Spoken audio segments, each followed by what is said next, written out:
Well, it's very trance setting. Leave that on the background.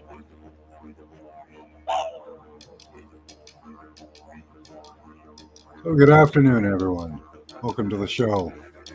So, the Dreamtime Serpent with Theresa Danton. We'll be waiting, seeing when she shows up. Looks like notifications may have gone out. Let's check and see on YouTube if we're actually live.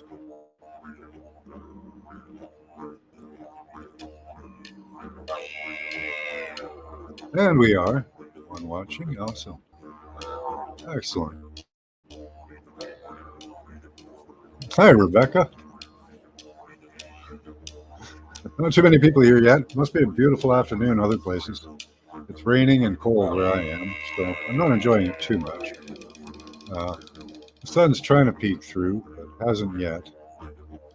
How are you doing, Rebecca? Is my voice here? Is my voice coming through okay?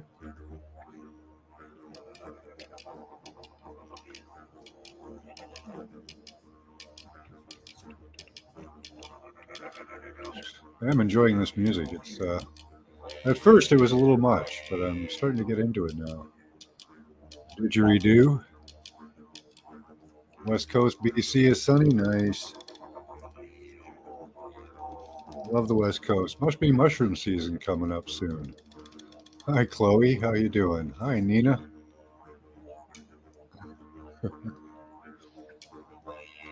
Yeah, mushroom season be coming up in BC pretty soon. I used to get the BC mushrooms out here. I haven't recently. Hi, Dolly. Good to see you. Yeah, I used to get the BC mushrooms out here. Now I have to buy them online. I don't know anybody who's going out there and collecting any big garbage bags full of it. All right. Thanks, Chloe. Good to have you here, hon. So we're just waiting for Theresa Danton. Maybe she got the time wrong. I'm not sure. We'll have to see what happens. I have to take a shower for work, but we'll be listening. Okay. We'll send as many pics as you can, Chloe. Chloe sends us great pics of all the hearts she shows us. Maybe I can mail you some? Yeah, you can. I'll put my email here in chat for you. I always show the viewers pictures and finds. Chloe finds lots of hearts. Recently, she's been finding hearts all over the place.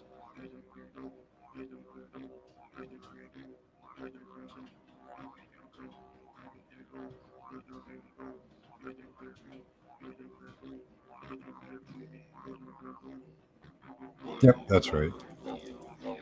So you can email me anytime you want. pics and stuff. Hi, G. How you doing? I'm gonna put out an email for Theresa. See if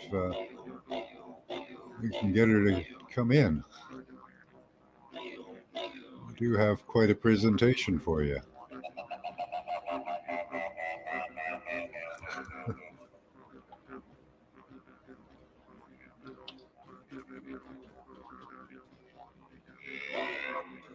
There you go. We are live, Theresa.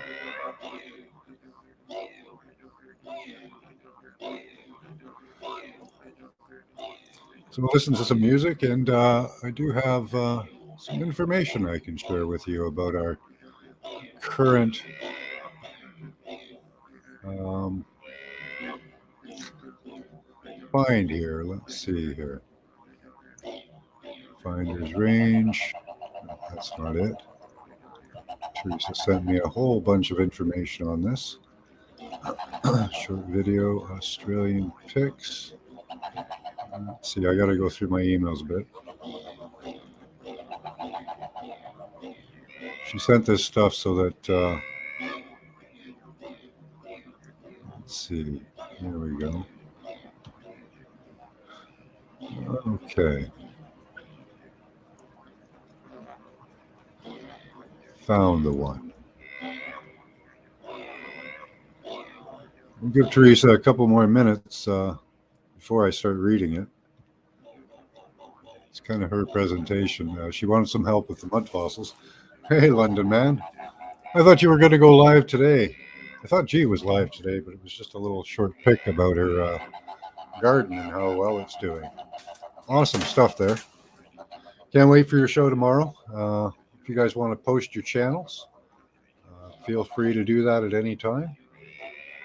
If you don't have a mod to post your channel, just tell me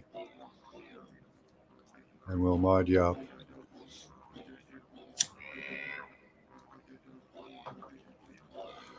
I never know whether it's good to have a lot of moderators or not, but okay, there's that.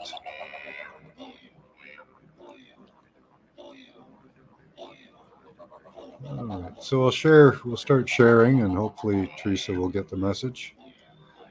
I'd like all of you to help me try to summon Theresa. Hi, Nina. It's Robert V's birthday? Oh, awesome. Yeah, I'll definitely be there. That'll be awesome. Okay, so let's share what we have here.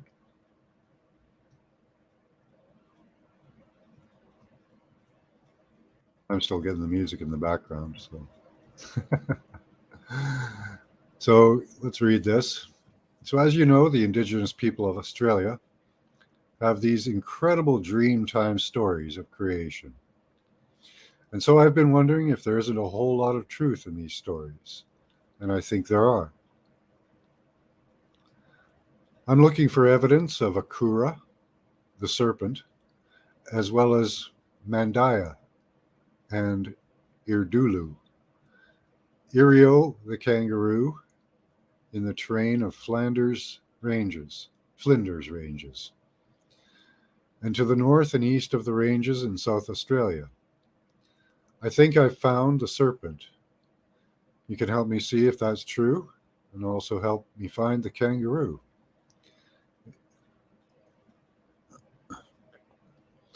So she says she'd like my help with that. The traditional owners of the Flinders Ranges, the indigenous Andia Mathana people, have a deep understanding of the land and the cultural significance of the sites across the remarkable landscape. The Andia Mathana people hold stories of how the Flinders Ranges' ancient landscape was created through their strong ties to the land. Let me share this with you guys. Oh, we are. Okay, good.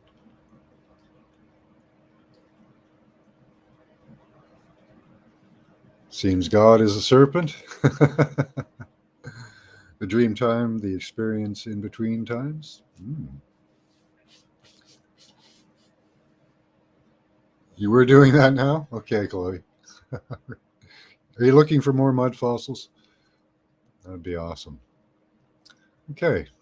Oops. Let's continue on here. So, you're a Muda. Mathanha, dreaming. That's quite a word. Their dreaming stories record the adventures of powerful ancestral beings, sometimes in human form, sometimes in animal form. They created all the creatures of the land through their exploits. And through their exploits, aboriginal law is revealed. I'm going to put this on in the background here. I do like this music, and you guys can't hear it while I'm sharing other things. Why is it when a woman doesn't have a man, she often has to... I don't know.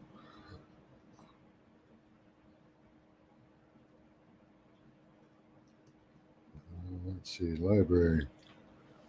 Okay. There we go.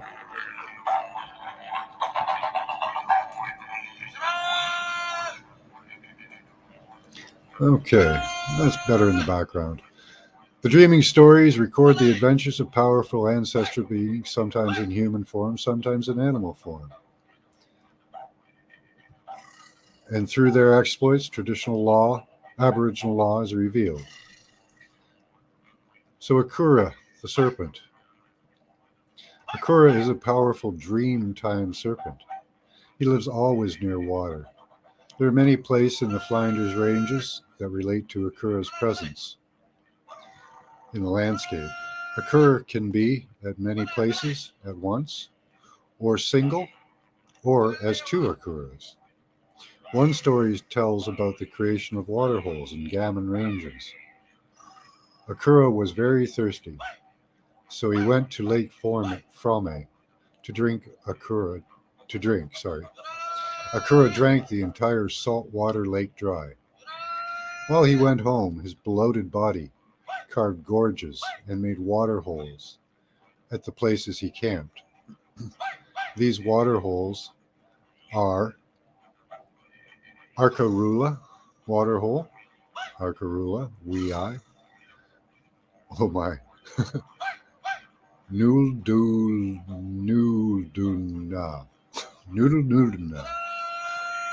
Okay, I'm not going to say that again. Bolana. I got that one. Main water spring, Adlia Vanu Awai, and Yaki waterhole, Yaki Awai, where he finally stopped. So those were the names of the water holes that he made on his way, dragging his belly. Here Akura sits in the sun. His belly rumbling causes minor earth tremors every now and then. A very interesting story. What do you guys think? Still haven't got Theresa. New message from Theresa. Yeah. I hope she gets that. She's probably out gardening. There she is.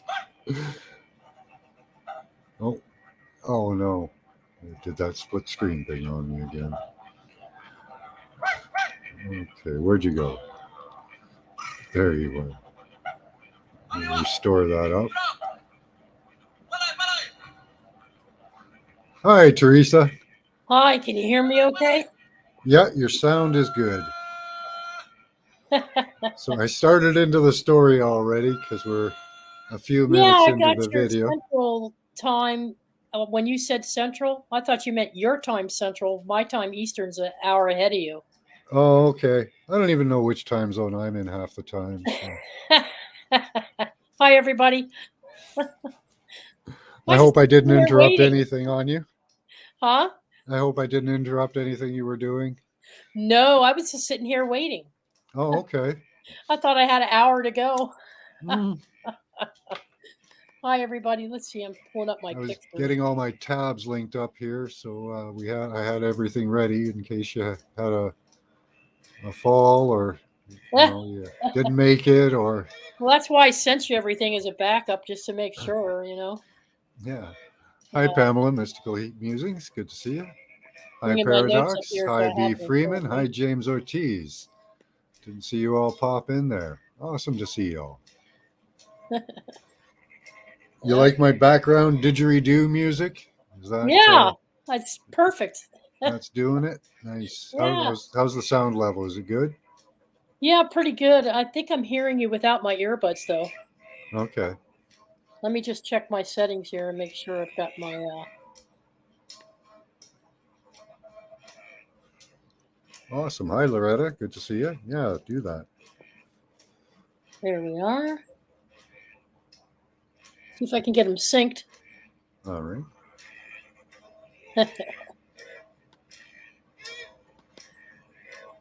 Yeah, I like that music. I do too. It kind of, at the first, I was kind of like, oh, this is kind of grating. But after a while, your mind gets tuned to it, and Uh huh. you start bobbing to it, and Uh huh. it really gets to you after a while. Now it's just something I like in the background there. That's nice. It sets certain frequencies for them. They really live by it. To them, Yeah, it's you could imagine meditating to this and just getting lost in the zone, and the eternal foam.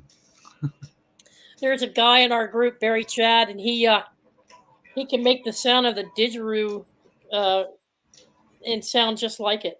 Oh yeah, Uh huh. awesome. Freaked me out when he did that. All right, let me see if I can get these synced up now. Okay.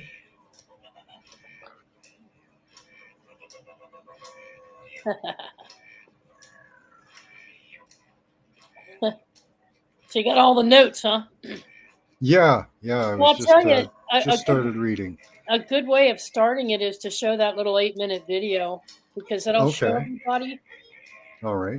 what it looks like, the land and the topology and All right. Do you have that lined up? what they're all about in terms of water. Because the serpent is everything to the water story. Right. You know. Finally, I'm connected. Yay! Okay. Awesome. That's all askew. Now Gotta I get a can new hear you hat. better. Can you hear the music in the background there at a good level? Yeah. Or do I have to adjust it? As long as you can hear our voices over it, that's the important part too. Yeah. Yeah. You know. Well, thanks for having me on, John. I'm sorry Oh, I'm late. awesome. Well, thank you. I was going to say, you viewers, you guys really make the show. You remote viewing, you guys make the show, and hear all the things you send me that we can talk about. You guys make the show, so thank you. Yeah. Much You're welcome. appreciated. Well, you're so kind to and bring everybody on and let everybody participate. So. Hi, Robert. Yeah, thank you. Yeah, I do like it. I like having people's thoughts on my show. Different Yeah. viewpoints, different perspectives, and different things come up. We Well, do. We do. this topic is so I am so in sync and have mad respect and love for the Aboriginals in Australia, as well as the Hopi in America and Yeah. tribes from South America, because I have some past lives in those environments, but not the Aboriginal in Australia. Wow. But the connection that I have is a real sense of closeness with nature and earth Yeah. and the energies of the earth mother and I remember a time in my consciousness early on when I practiced animism. I Hmm. followed the belief systems in animism, the creation stories of and the different gods and goddesses when they turned them into gods and goddesses in their minds of creation. And so I practiced those beliefs Yeah. way back when in a different evolution of my consciousness than I do today. Hmm. So I still have mad respect for anyone who identifies with that more material stream of consciousness to personify these energies into gods and goddesses. Hmm. but they had a deep respect for nature, and they considered themselves born of nature as part of their stories. And their song lines are mapped out. It's kind of fascinating how they managed to keep it alive. Even the Dogon, all the symbology for creation and the link with the cosmos, Yes. and the whole spiritual. They still held on to their spiritual uh, Yeah, I side always of find in those things. stories too that I'm able to peel apart the scientific of it, Uh huh. Yeah. the material scientific matter of Yeah. the creation stories. It's replete in all of them, and Yeah. it's almost there on the surface now for me because I look for it now, Yeah. just like looking for the Christ story in all the legends Yeah. and myths. You know. Mm-hmm. Absolutely.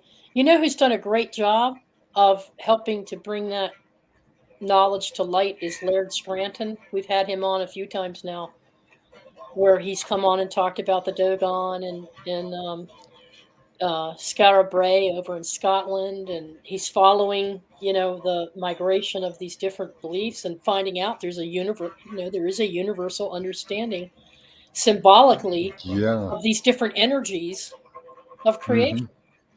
Yeah, Yeah. one time it seems, now I don't know if this is accurate, but me and Seven Serpents agree on this, that it seems that after the flood, there was knowledge preserved in the Nordic areas.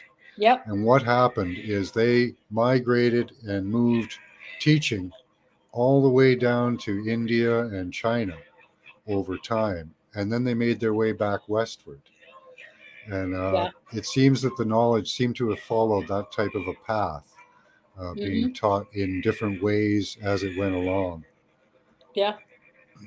Yeah, and you find commonalities after the flood, different civilizations, how they separated, and then different groups, Atlantean groups, went to visit them and teach them the knowledge, kind of like what the Aborigines do with their Dreamtime stories and their song lines.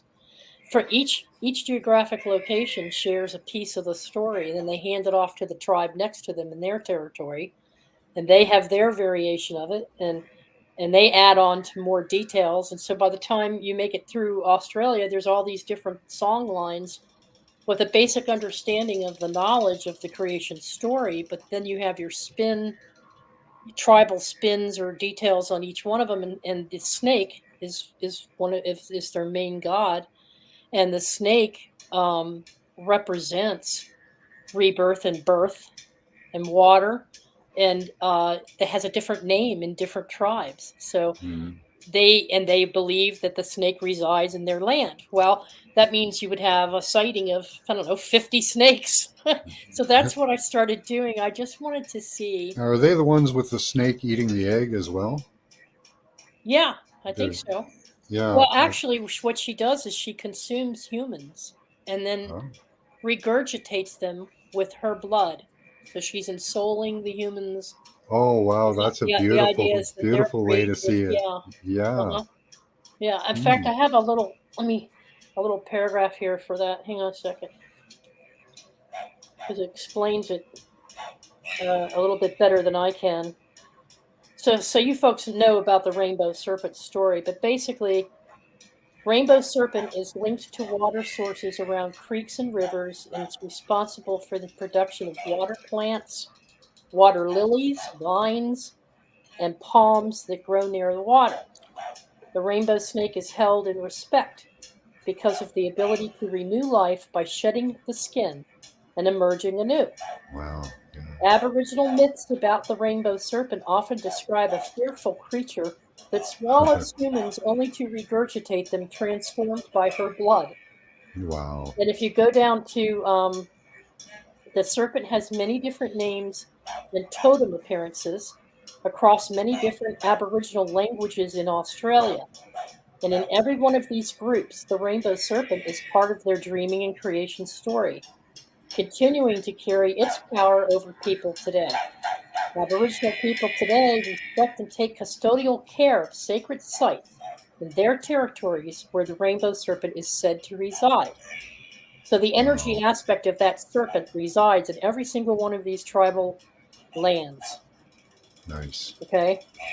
Often certain activities are forbidden at these places for fear that the wrath of the great snake will cause sickness, accidents, and even Oh, tempests. wow. This is not always the case, however, and there are many rainbow serpent sites where people can enter to hunt and fish or swim. But they carry on the tradition through their paintings on bark. And the colors that they use for the rainbow serpent, every color has a specific meaning. And sometimes the colors relate to the actual tribe. So you'll see the rainbow serpent looking more green in one tribe and more blue in another, but there's Okay. different variations of it. And they carry those stories through with their art and their painting and their song lines that I just told you about, which is their history. It's an oral history. So it's expressed through art and it's expressed through song and ritual and dance. And the Dogons are the same way. Same way they've kept it alive for hundreds of thousands of years. Yeah. I love the way the So, stories get passed on. yeah. And So they do it I through wanted art to and find music. evidence. Yeah. Huh? They do it through the art, the music, and the Yeah, and their spirituality. absolutely. Yeah. Yeah. So Excellent. so I started researching this. Oh gosh, I've been off and on with this for well over a year.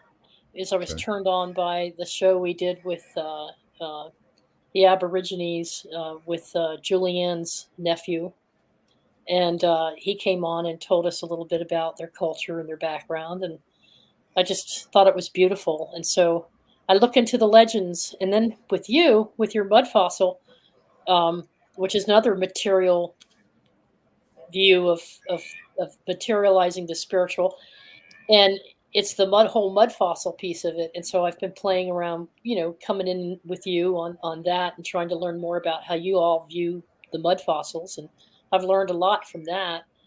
And so I put the two together and I said, oh, I wonder if we can find mud fossil evidence of these lures and these myths. And you surely can.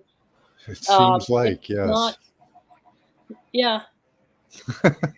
For Although, most of the myths, it seems that there yeah, is well, evidence.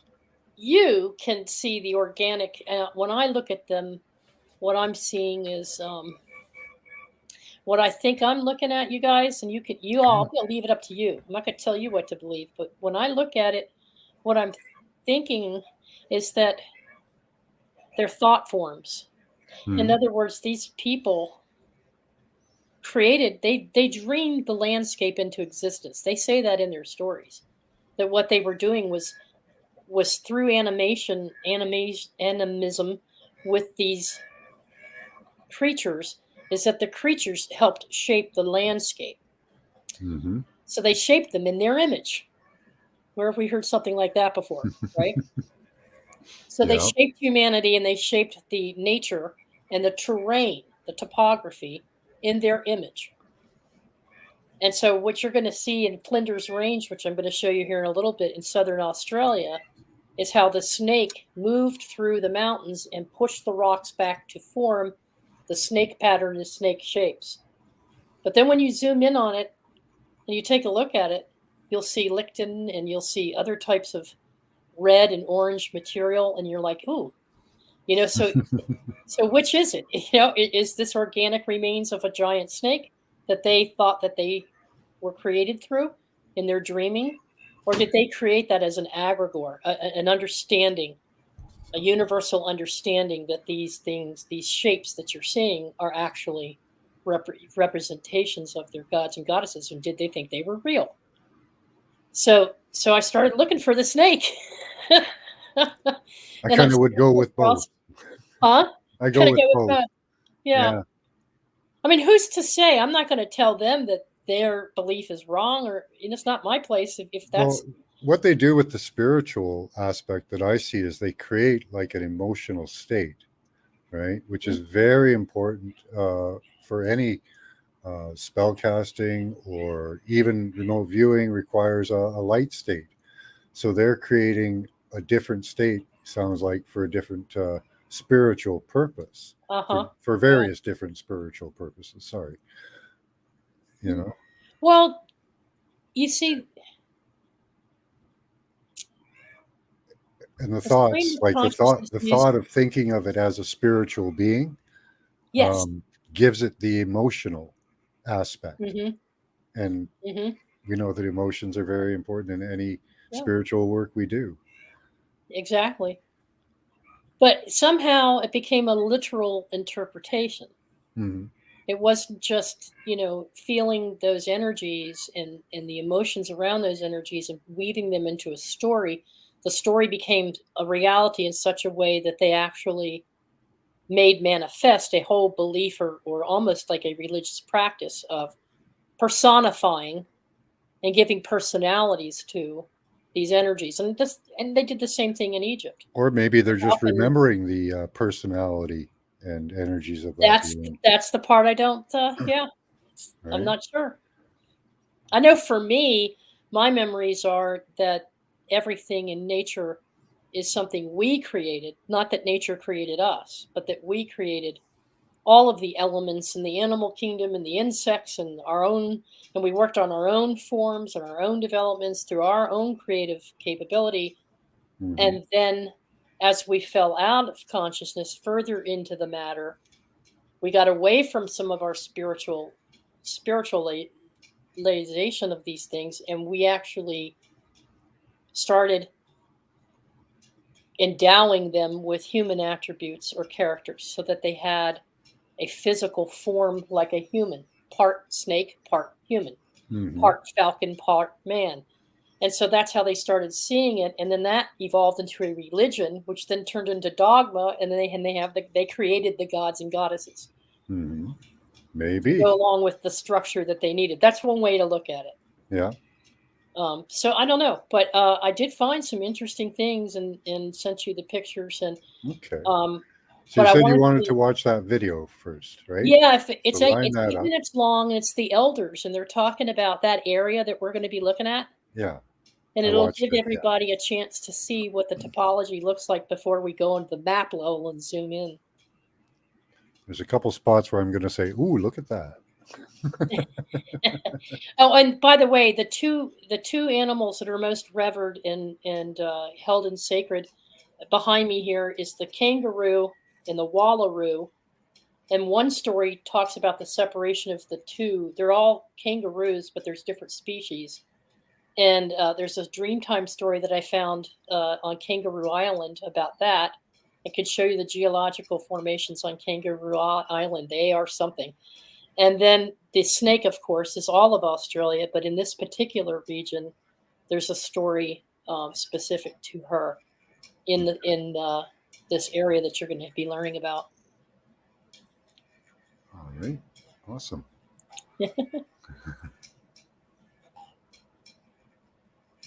They're discussing the Rainbow Serpent movie, I think. Is it Oh, called? that yeah. We're seeing some similarities there. Okay. Yep. I can't see the chat, you all, so I'm not ignoring you. I just can't see it Yeah.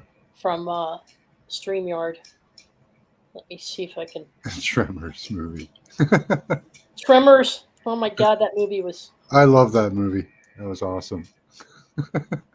so okay. So you just You share want me to screen try to and share it, or do you want to I'll share it? you share it and I'll allow it because you got the Okay, line up. hang on just a second. Let me scroll down and get I that. done something funky to my computer. Have you? What'd you do? I separated the screens and I don't know how to put them back together. All right, this is the water wisdom of the Adya Mathana, and sometimes you can hear it pronounced Admuthana peoples in southern Australia in a region called Flinders Range. So there's a mountain range. It's off the coast of South Australia. And these are the elders being interviewed about their belief systems and why the water is so sacred to them. So let me just do a copy here. I was poking around that area on maps. Now I have to create another tab here, so I hope I don't lose you. No, it should be fine. Should be okay. I just have to set it up and pause it. get past the commercials. Yeah. And hit the pause Hi, button. Desert Rose. Oh, and happy birthday right. to Robert V. Happy birthday! Yeah. Okay, I'm in the share screen. It says video file. Or just do a share screen and go to that Just do tab and play it. share screen and All right. I'll go to that tab. or present or whatever it's called. Yeah. Mine says Window. present. Should show let's up on my Chrome computer. tab, Water Wisdom, and share. There we go. There it is. Okay, you want to make it full screen? Full screen. See if you get sound here. Is it playing? Fresh water systems Okay. are fundamental to Australia's first people, who have nurtured a deep understanding of water flow. We'll be there, Robert. There is a growing recognition of this ancient connection. My name is Jack Buckskin. Join me as I discover how my people found and managed fresh water on the driest continent on Earth.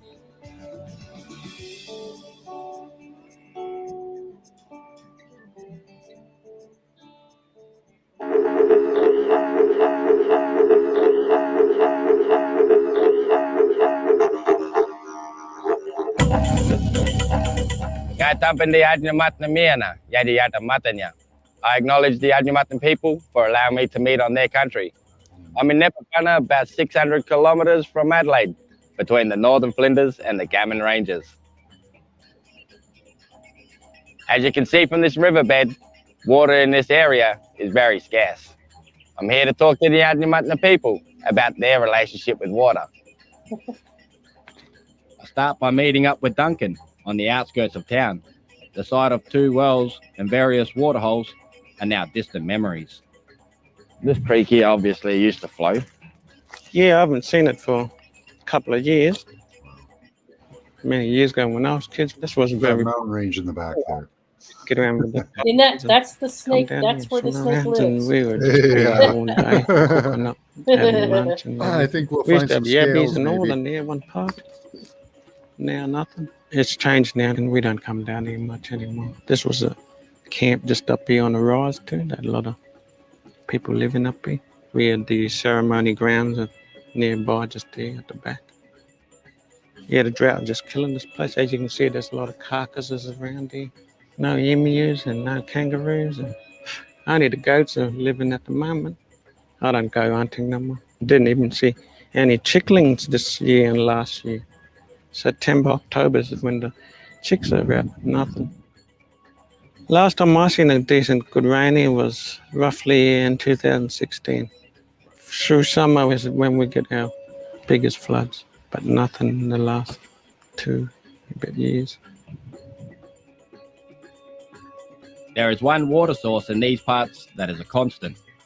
Local elder and Duncan's uncle, Roger, offered to meet me there and share some of the history and ancient stories about a place they call Morrow Gorge. Thanks again for coming out and have a look on the beautiful Adnyamathan Yerta. This is a very special place for the Adnyamathan people. Adnya means rock and Matana means group. So the rock people. They're rock people. It's a significant place because of the hakaru that form the water holes and the creeks and the big springs, like you see down here. It made 3 permanent water holes. The Wilpena Pound, the Morrow Gorge, and the Yeki water hole that's up in the Gammon Ranges. The other ones were significant, but they only just water holes. After the big rains, they're there for 12 months, could be 2 years. And after that, if it's no rain, well, they don't fill up again. The main diet out is kangaroos and the emus for the Adnyamathan people. And during drought, what's that like? No good. Native food, native animals are finished in the drought. With the drought, is that something normal that happens throughout this country, that drought comes and goes? This is not the first drought we had. You know, we had some droughts back in the 80s and the 70s. Those creeks that we're driving through, those dry creek beds, they're usually full? Yes, they are. Yeah. The country's paradise when it's after rains.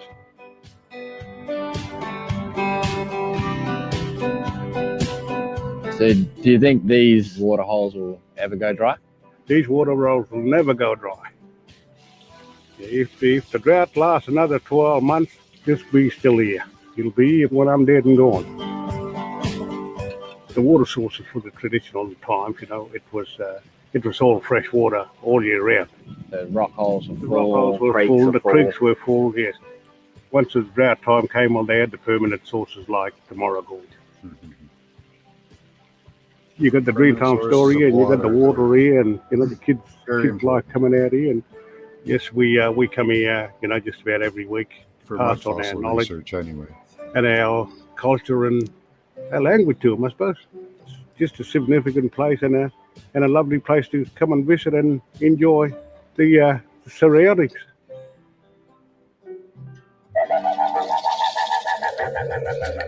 About 8 kilometres down the track from Nipperburna is the Eaglewater Cultural Centre and Bush Camp. It is run by brothers Terence and Clifford, who have fond memories of Morrow Gorge and has some thoughts about the future and better ways to manage water resources. Jack Buckskins, my name. I wanted to come and thank you for having me out here. What are your experiences from when you was younger, your experiences around fresh water and what you see today? It was good life then. We had water rolls just down the track from Nipperburna. We used to go down all year round. We had water in that water roll. And all the other springs around, back springs, we call it Vedalina, Yotishina, they all had water too. And today they got nothing. We used to live off that water in summer. We know the Flinders Range like the back of our hand. I'm 66 and really feel that a lot of our children are missing out on just natural swimming in the water and going for walks where they can get plenty of water instead of carrying it. That's what we did when we were kids with our grandfathers. They used to give us cultural activities, looking at bush foods and so on. We didn't have to carry water. It was there. Also, it was a family thing too, with us going down as children from Nipperburna. We used to be able to swim, us boys, and then give the girls the time to go down and do the same. But Nipperburna was a family place. It was where we could tell stories about the dreaming. We shared a lot of stuff. And we're proud of it because we want to continue teaching our children and any interested group and to be able to share Adnyamatna culture. I think we need to really all stand back and think about climate change, how it's already impacting us, in lots of different ways. We cannot go on abusing Mother Earth the way we are, just taking and taking and taking. Because everybody needs to take their time out to put a bit of love and energy into Mother Earth to save the planet and care for her, and she'll return the favour, she'll care for us.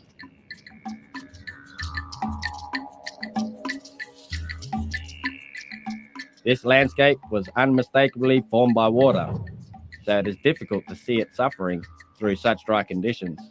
It is great to see the Adnyamatna people sharing their vital and life-saving water knowledge with the next generation, but I'm sure everyone out here will be very happy when the rains finally return.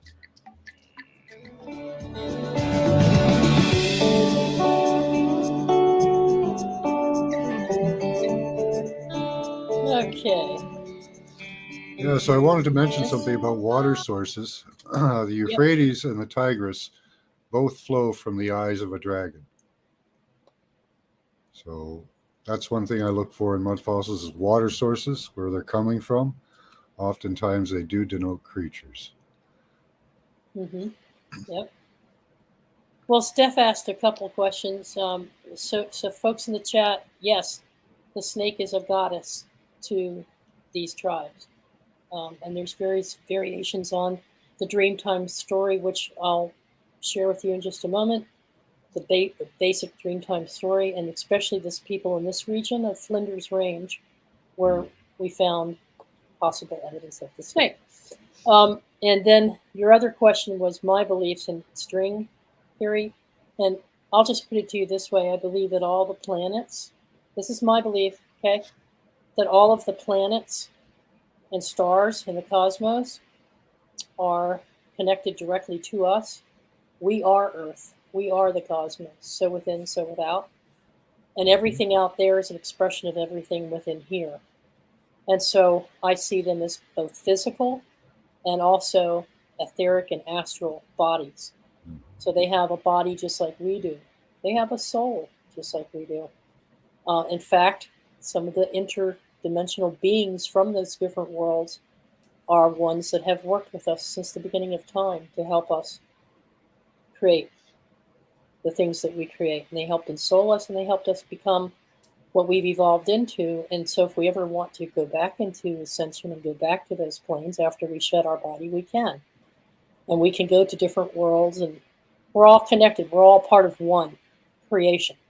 And all the cosmos and all the universes are all interrelated and connected.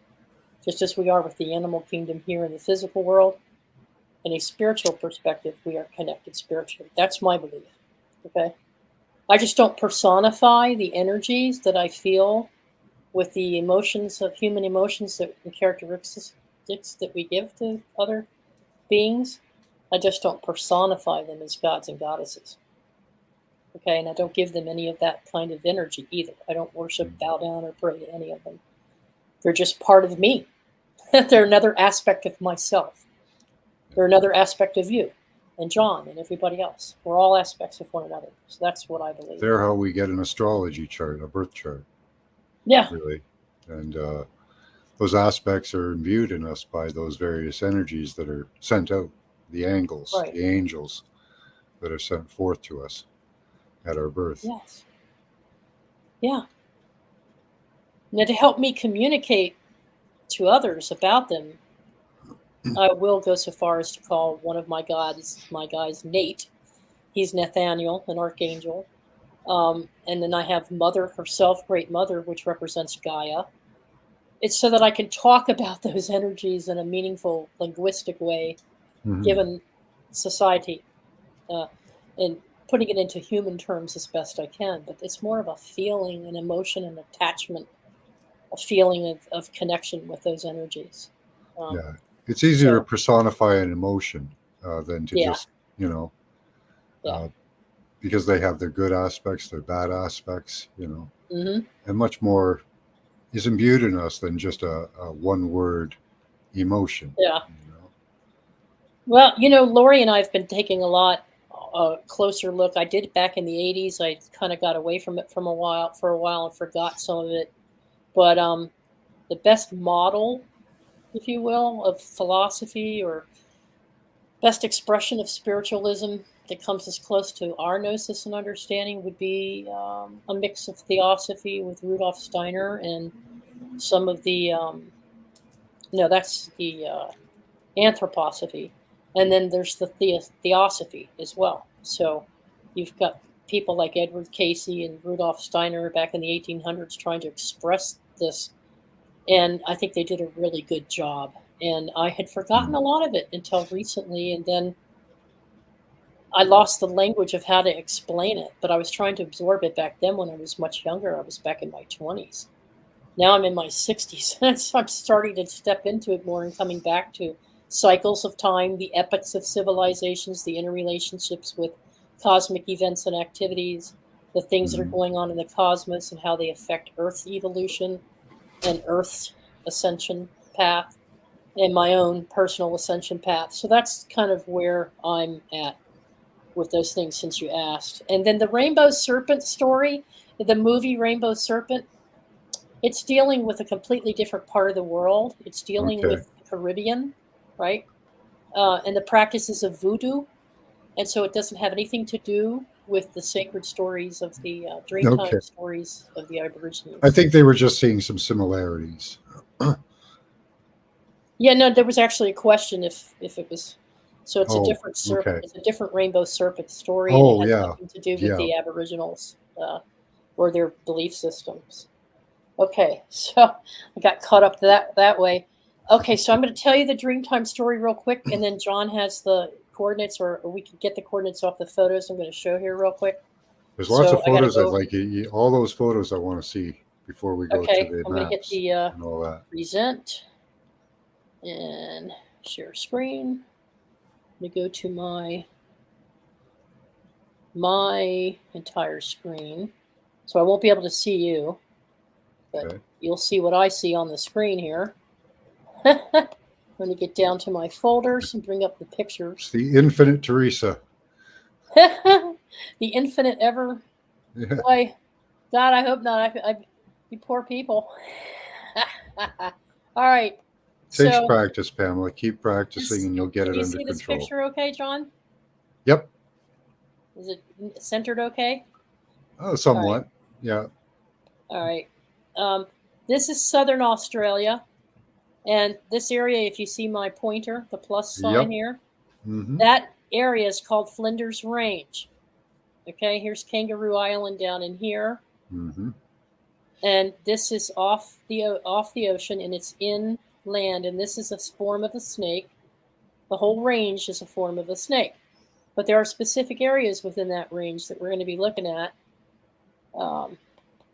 This is their rainbow. This is a expression of a rainbow snake by an Aboriginal artist. We could see the fangs, the spikes on the head, and the beard. That's important to note later. And a hood, too. Looks like And a hood. You want? Yeah. Let me. Mm-hmm. So just remember those features of the snake because That's they reminiscent become. of the Nagus. Yeah, reptilian. Yeah. it is, isn't it? Yeah. Yeah. Very much like And the then- Nagus. But this is the traditional way on the right here of how they paint it. You can see Even that down on to the here. tail with the shaker on the end. Look at that. He's got a rattle. Mhm. Yep. And so do So- the Nagus. Yeah. That's a typical drawing. And then here, the elders describe a beard. You see the beard on its chin? Yep. And the hair on the head? So the elders Mhm. describe it as a bearded snake. And I'm like, well, if it's female, why would it have a beard? That's a very human concept, isn't it? The bearded lady. Yeah. Well, we know where the beard comes from. That's the dragon's beard that hangs down the side. And you can see that they've done it along the chin there. Uh-huh. So Yeah, right it's- along the chin. So it's a snake, but it's a legless and wingless dragon. Uh-huh. Wasn't we- that kind of what people typically think of dragons anyway? That I they're, think that you- they're Well, I sometimes- know now they're separate, that they would be completely separate. Yeah.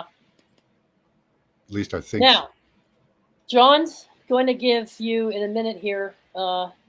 this That's a is lot an of stuff aerial- coming out of there. And you'll be able to see it. Here's a smaller one down here in the lower left. Mhm. But this is apparently a creek bed that they claim the snake formed. And when I tell you the story, you'll see why. So Yep. let me do that real quick. Okay. Bring up the story. You can see the snake, right? Yep. Okay. All right. Click over here.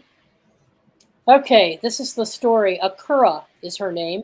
Akura is a powerful dreamtime serpent, sometimes associated with the great deity, Rainbow Serpent, that lives always in or near water. And there are many places in the Flinders Ranges that John's going to cruise through with his beautiful eyes that relate to Akura's presence in the landscape. Akura can be at many places at once, single or as two Akuras. The Andamathaya elders describe it as a giant water snake with a bearded mane, scales, sharp fangs, whose movements shaped the landscape around them. She is associated with the power of the shaman, and nobody else may go near him. See, this is a him, a male, with impunity. Now, see, in this particular tribe, it's not a female, it's a male. According to one of their stories, at times of drought, the shamans would travel to a cave in which Akura lived, draw the snake out, and take his kidney fat, which they heated over a fire, allowing the melted fat to fall over the coals. A strong wind would begin as the smell of burning fat rose into the sky.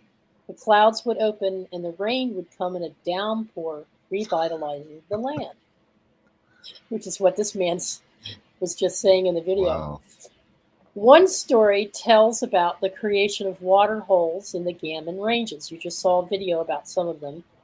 Akura was very thirsty, so he ventured down Arkarula Creek, which flows into Lake Frome, to drink. Akura drank the entire saltwater lake dry. While he went home, his bloated body carved gorges and made water holes at places that he camped. Akura finally returned to the ranges where he still sleeps today. Because of its sacred significance, these people do not venture onto the lake's surface, but from the air over the edges of the lake, it's easy to relate to this legend when rain has recently fallen in the area, outlining and highlighting the surrounding topography. And I showed you some of those pictures, John. Mhm. These are just the different watering holes, and each picture has the coordinates on the bottom of it, but you may have already found them. When, I got stuck on Kangaroo Island, and oh, did you? Okay. Oh, yeah. no. I got to exactly where you are on this.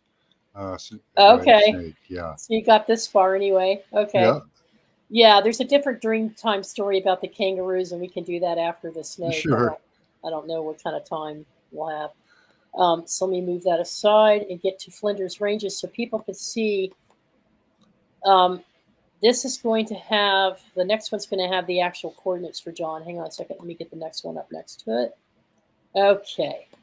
So see on the bottom of this photo are the, whoops, how did I get out of there? Oops, hang on. Okay. I didn't stop sharing it. There it is. My bad. Sorry, guys. Let me pull this back up. It's because my photos are overlaying the screen in front of me. There you go. Can you see them all right? Let me check. I was just on maps. Hold on. Yep. Okay. Yeah. Trying to get the coordinates up here for you. We'll See, it says 30 by 51 by 31S. You just all you really need to do is look at Blingman or Warowena. There you go. Now on the left-hand side, you see this face here? That reminded me of the snake or some other kind of creature. But that's not really the snake. It's this ridge right here that's coming through here is supposed to be the body of the snake. Okay. So if you go over to the right picture, I zoomed in and saw the red, and these looks like a spine. Yep. So I'm going to close these out because John probably has the aerial view. Oh, it'll take me a minute to get there. Okay. So where Let's see was what else I can show them. Let's see. Yeah, these are just different views of the ridges. And you all can see how it's got different crevices, but it's the red clay around it, the soil around it that I thought might be organic. And then if you blow it up, it looks sort of skinnish. I'm going to leave that to John to... So it's just giving you an idea of what you're going to see once he gets to details. Let's see this one. Okay. Same. All right, we are there.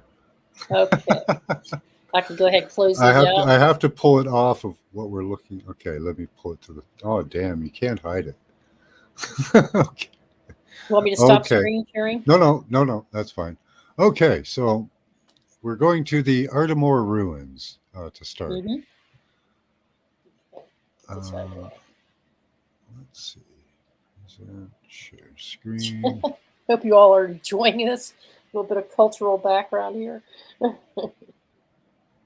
let's see how that looks. Okay, there we are. Bye, Pamela. All right, see you, Nina. Yeah, this I haven't looked at any of this, but as soon as I pulled it up, there's scales Uh-huh. on both sides of this ridge. You can see them. It, Uh-huh. where did that go? I lost my tab. Hold on. There we go.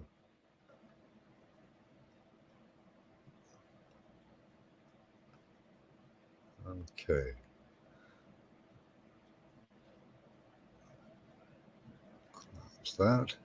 So, yeah, right here on the side, we can see scales right away. Let's go in on some of these and see the layering. Yeah.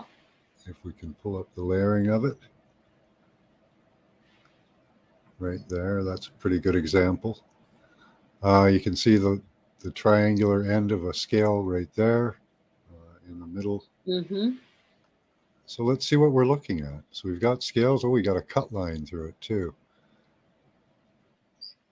So this is the male energy aspect of the serpent that resides in their location, and they feel that this is the remains of the serpent. Okay, we got to go way out. He's big. Yeah. Yeah, he's huge. Okay, let's see what we're looking at. I thought I was at the tail, but I don't know where I am. Closer to the head, I think. Gosh. Okay, he's much bigger.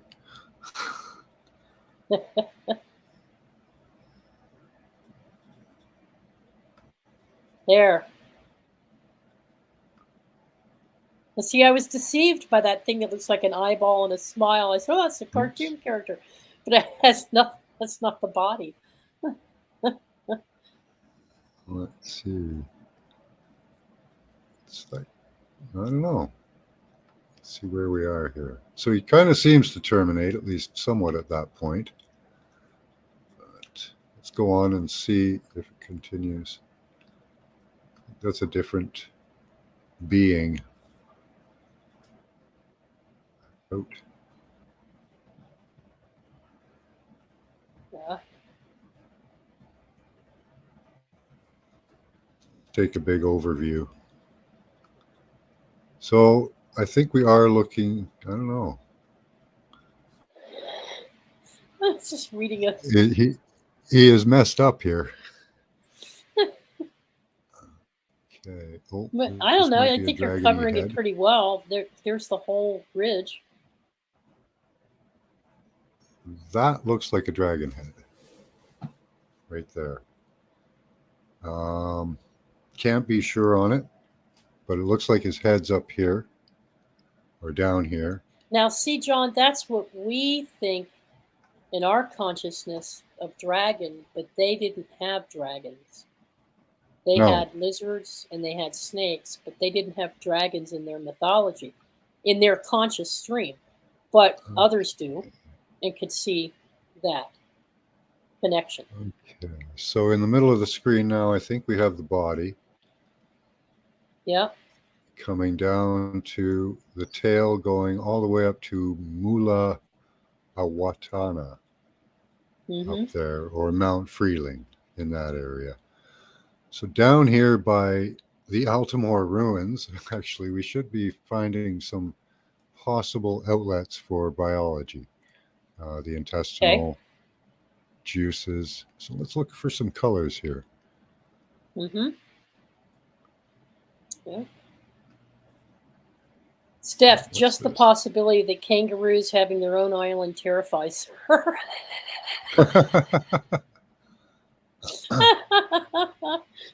Okay, we are finding some interesting colors in the right area. Yeah, kangaroos are nasty. No, they can be. Well. So in this area, we're finding black, some reds up here. Yep. And there you greens will be hard to find, I think. But it's probably, oh, no, right there. They're very pale. Yep. There's the green. We'll zoom in on that. There you go. Yep. Okay. So that's probably where the intestinal biology of it is. Let's check the other side. So it's probably, yeah, there it is. There's the cut that it's coming out of. Mm-hmm. Now they were talking of a liver.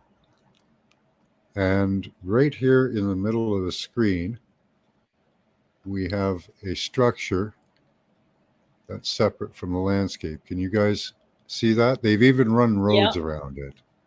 Okay. Mm-hmm. That's a separate Yep. structure. That may be the liver they are talking of. Okay. See, if this Now was I a see real, it. if this, well, was a real snake at one time, that liver would have been soft at one time. It would have lots of metals in it, iron and other things, that if you burnt it, would probably act like a chemtrail or, it's cloud seeding.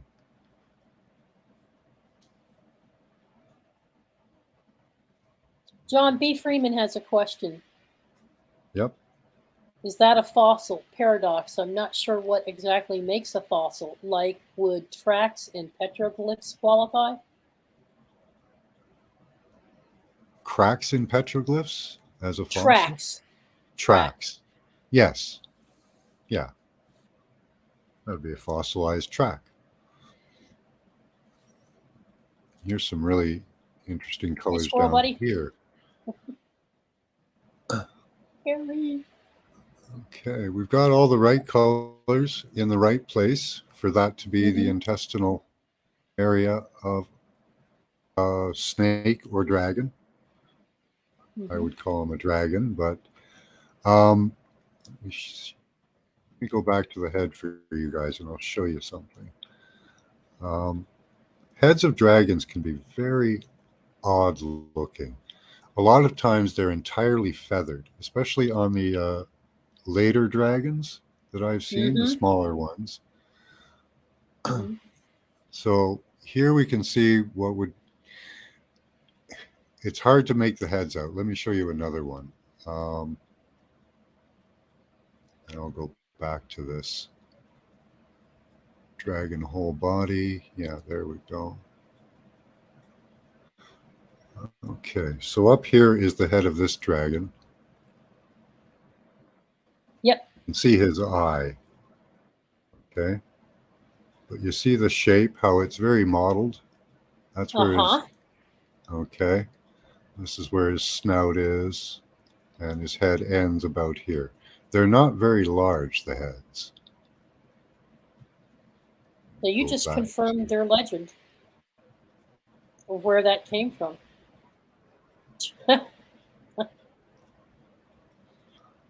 So if you look at that head that I just showed you and the shape of this here, very similar. Snout being down here, one of these two is probably this one, because this looks like the top of the head. They often have feathers that stream off. Quetzalcoatl had a huge fan of feathers. And this one has, like the one I just showed you, a smaller set of feathers. Right. Let's take a look at his head here. Now these stories go back thousands of years. 16, 20, maybe even as far as 60,000 years ago. Yeah. So that is a dragon. Wow, that really shows. That is a dragon. Right there. Very nice. So yeah, I would absolutely confirm that is a dragon. And that they perceive as snake. Here. They think dragon, flying snakes, and they call them snakes. But still, it's... And of course, we find what looks like a footprint beside it. Interesting. Well, now, a lot of these things too were stomped on by the giants and the titans. They didn't have much to do apparently, so a lot of times they just spent their time stomping on stuff, dragons' eggs and stuff like that. Now let's look out the end of his mouth and see what kind of goo we can find. There's usually an affluent coming out of their mouths. And it looks like what we have here. Not quite what we see in the desert of Morocco, but very similar and in the right position. That's the more important thing, is that it's on the right spot. Coming down here. See the And you can stippling? see that, yeah, nothing really grows in the dragon's breath. It just kind of seems to destroy everything. There is a little bit of greenery in this. That kind of takes away from it a bit, but its positioning is key for this. Mm-hmm. Yeah, everything in the right spot for it to be a dragon. Even centered on his head. Yeah. Real quick, I want to thank you, Chloe, for getting in touch with me. I was just sitting here killing time. I sent you an email. But yeah, I'm I glad saw you your did. email after Chloe's like, sis, are you okay? I wasn't goofing off, I swear. I was just waiting for the right time. I had the time wrong. Now, I was interested in looking at the various water holes he created Yes. as well. There's one in particular where they think another head can be seen actually drinking out of the water. Okay. It just looks What's like the a name of rock that one? formation to me. It's separate from all this. So Okay. What was the name of that? Waterloo. Let me look at my notes real quick, Okay. and I'll find it for you. Okay. Because let's see, I wonder how big he is. So his head's around 15. So he's probably oh wow, he's big. Yeah. He might be Hold a on just a second. 600 or 1100 mile long one. Looks like his mile's 20 miles. His head is 20 miles long. Mm-hmm. So that would Trying to put find him the 50 miles. actual Oops. picture notes. So 50 miles. 1, 2, 3. He's around 200 miles long. It's a big That's snake. a big one. That's a big snake. That's a biggie. Well, the whole mountain range is 410 kilometers. Okay. So, yep. Um, Yeah, I put it at about, what, 400 or 500? yeah. Yeah. He might even be About- 600. Because it Trying to find shrinks. the actual. With shrinkage and all that, Okay, so one of the water holes is called Arkaroola, Arkaroola. See if that's anywhere near where you're looking. Pula There's several Village. Let's go with Springs. Is there a spring there or something? Well, some of them do. There we go. Water hole. Okay. Okay. It's got it. All Well, right. that's in the middle of nowhere. There's different water holes. I mean, let's see. I'm trying to get to the. This one is.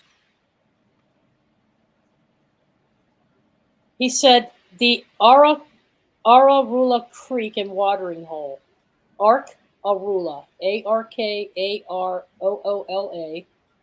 Okay. Yeah, I It's got one it. of the main waterways of the northern Flinders Ranges, shaped like a Kura the snake.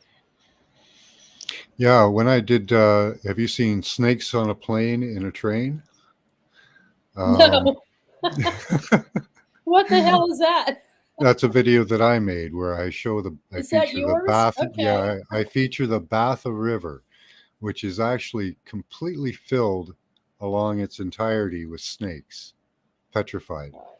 Let me get to the share screen because I have the picture of it for you. So Okay. So this river is showing some of the same kind kind of details that I see in the Batha River. You see how there's what looks like say an end point to something here. Yeah. Okay. And then Yeah. you see a small, thin beginning point. And then in regular intervals, you get these fat points and then these long, regular points. And that usually, and a lot of them, I don't know if they're impressions of animals going through. Like on the Batha River, it looks like they all just died in situ in a row up the Right. entire river. And I don't know how that happened, but I'm seeing the same features here. Things that look like head spaces close to what look like tail spaces, indentations maybe. Okay, so where was the head again? Which side of this? Have you gone past? Oh, there's several. Okay, I see several. because here's okay. So I've got the share screen up, the photo up. How do I make that available to you? Okay. Yeah. It's going to show his head terminating. Okay, there we go. Hang on a second, guys. Okay, so this is Hi, the Jargo. Arakulu Creek. This is at coming down off the range, and they said he slopes around, and there's his head over here. So they think this is the head of him drinking the water. And this creek goes a long, long way, and this is a watering hole that the creek dumps into, and that this is one of the last watering holes before he finally bloated and passed away. Okay. So they're saying this is his face. But he can be one and he can be two. Many. Yeah. So the same spirit carrying through, I think, to these smaller beings. Just as we incarnate in multiple dimensions, back then they may have, had a conscious stream where they could appear in more than one place. I don't know. Can you zoom in on that head? I'll try. Here we go. Oh, awesome. See the eyeball? Yeah, I see the right shapes. Nice. And the nostril hole is in the right spot. Here? Yep, right there. I see this arch. This looks like it's coming down his jaw. He bloated. And I can see what looks like the number 7 over his eye. And that's a feature. You can see how it breaks. Yeah, just to the left of where you are. A little more to the left. That part, the ridge? There, where you're on right now. That's the number 7 in a snake on the eye. Oh, wow. I can show you that on almost any snake. Lucky 7. I'll be darned. Another symbol, another sign. Yeah. So what would this Thank be? you to The London tongue, for that where one. the tongue would have been, or? I don't know what that is. That's probably stuff just coming out. Could be the tongue. Yeah. But they kind of slough off, right? Like like they spill out and they slough off. So there's a bunch of stuff. Now the guy that wrote this particular article that took this particular photo said, I swear I think my eyes were playing trick on me, or maybe it's just my imagination, but I could swear this would be the head of the snake they told me to look for. It looks right. He's right. It looks right. It looks right. Hard to tell without, actually getting there. But yeah, eye, nose, even the ear hole is in the right spot too, all lined up in an arc like that. Interesting. And that's something. So this is where one of the heads terminates as it's coming off the Flinders Range down into the watering hole in Flinders Creek. And that whole Flinders Creek area could be a train of snakes. Impressions. I got the feeling of a family. When I was looking at it, I got the feeling that it was a family of snakes. Go ahead and close this out. Cool. Here we go. Okay. I think that's it for the snake pictures. Okay. But you found the actual snake and confirmed it. So I did find it. Yep. Yep. That is that is definitely Yeah, a I found the legless snake. dragon. Yep. We found the biology of the gut. We found the head. We found the tail. Everything's in the right spot. So It wasn't just that snake. I was looking all over Australia. This is the closest I could come to it, and I was like, "Oh my god! It really does back up their whole dream story, doesn't it?" yeah. No matter whether you believe in it or not, or it's a stream of consciousness that was occurring at that time, it still is for the Aboriginal tribes. Mm. It And still is for some of you guys because may you're have found the physical liver that they used in their story. yeah. That's something. That's what we needed your eyes to, because I wasn't sure what I was looking at in terms of all the biology, you know. Mm-hmm. Yeah, always for the three colors: the red, black, and green. Yeah. You find those three colors close together, you probably got intestinal fluids, which Yeah, oh yeah. Keep checking for sure because there's checking, yeah. probably other areas too. yeah, There's I'm a Canadian exhaustive, but- Canadian cowboy, Desert Rose. I like that. Do you want to move on to the Kangaroo Island? Oh yeah, I love that. That was amazing. Wasn't that I'm amazing? glad we could find your dragon and that we could confirm that indeed Yeah. Thank you. that is. He's rather broken up though, but he's there. Well, you got to Oftentimes think about it. I they are. mean, that legend has been around, like I said, for that 20,000. Even if Do they're they only do they know the exact how long it's been around? Like, the Flinders Range. Let's see. oh, I think, that'd be geology. That doesn't really. yeah, I mean, you would be relying on the geologists' records for Uh, that. But listen, the Australian people know that they are Yeah. more than 16,000 years old. Okay, that's And what we're going to show you is evidence of this on Kangaroo Island. Because Kangaroo Island has a couple sections of it that go back billions of years, not thousands. And it was connected to the main landmass and broke off. And that's some the Dreamtime amazing story of that. structures. Yeah. It's yet another tribe that takes care of the custodial rights to that particular island. But let me get to the story first. Well, let me bring up a couple pictures of it. Dragon intestinal fluids, B. Freeman. Okay, I'm going to bring up the wallaroo, so you know the difference between the wallaroo and the kangaroo. This is a wallaroo. Okay. It's smaller than a kangaroo, and it tends to walk on all fours more often than it does vertically, like its cousin, the kangaroo. Are they nastier? Actually, most people say they're very friendly. Oh, okay.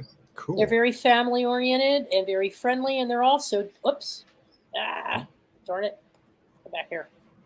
And they're also very what do you call? They're practically extinct in certain areas because of the droughts in Australia. Stuff They don't says, I have would the love same it if the stamina. president of Captain Kangaroo Island if the president of Kangaroo Island was Captain Kangaroo. This, of course, in contrast, is the actual kangaroo. Now, this is important features. The differences in the features has a lot to do with their Dreamtime story. Okay? Okay. And I'll read the story to you, but notice how long the arms are in the kangaroo. See how long the arms are? Mm-hmm. And how the ears are stretched up and how narrow the face is. And the back legs are very tall. This tail is stretched out. So the kangaroo, the actual main species of kangaroo, looks very different from its cousin, the wallaroo. The wallaroo is smaller, shorter, stockier, and tends to run. Looks like he's made for great mountain distances. travel. Exactly. Much more suited for the mountains, hence the Flinders Range. These, what you're looking at here, the wallaroo is very prevalent with the snake in the Flinders Range area. But it dried up, like they were saying in that video. Yeah. So what happened is the island, Kangaroo Island, a lot of them migrated to that island because of the food supply and the water and the vegetation. They're very Okay. much into fruits, vegetables, plants, flowers. They don't really eat a lot of meat, Nice. but it was more water there. So eventually they migrated. Now, they're practically extinct in certain areas because my understanding, I'm not an expert on Australia, okay, folks? I'm just sharing what I've learned, Yep. or what I think I've learned. The Flinders, Captain Flinders, who's the one that sailed ships there, had a crew of 29. And when they first landed in this area, they landed on this island off the coast where the Flinders Range was named after this captain. And the very first thing they did was slaughtered every kangaroo they could find because they had been on ships for so long without meat, they were starving. So they started eating the kangaroos. And not only did they do that, they noticed a big seal colony off the beach. It still attracts seals, and so they started slaughtering the seals, and they invited in other countries and other nations into these ports to butcher the seals and make money off of them, while they enslaved the tribal Aborigines that were living there. They raped the women, they separated the children from their parents, and they actually took the whole culture and wiped that culture out on that island. Wow. So to this day, there's only maybe a handful of native original family lines that are still there because they migrated back when all that was cleared up later. But it was a tragic story. They just wiped them out. And you'll find that all over Australia. Their stories make ours look easy in the Indian tribes here in North America, but they really wiped them out. So anyway, what's important here is the Dreamtime story, showing the difference of how this species split into the two different species.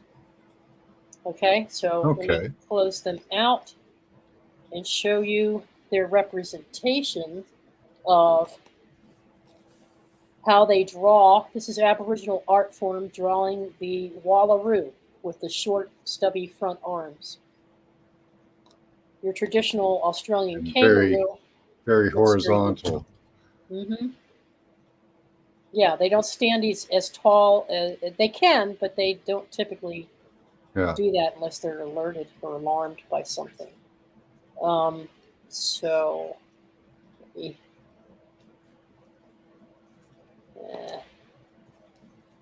close this pic. Nope, that'll close StreamYard. I just want to do this particular.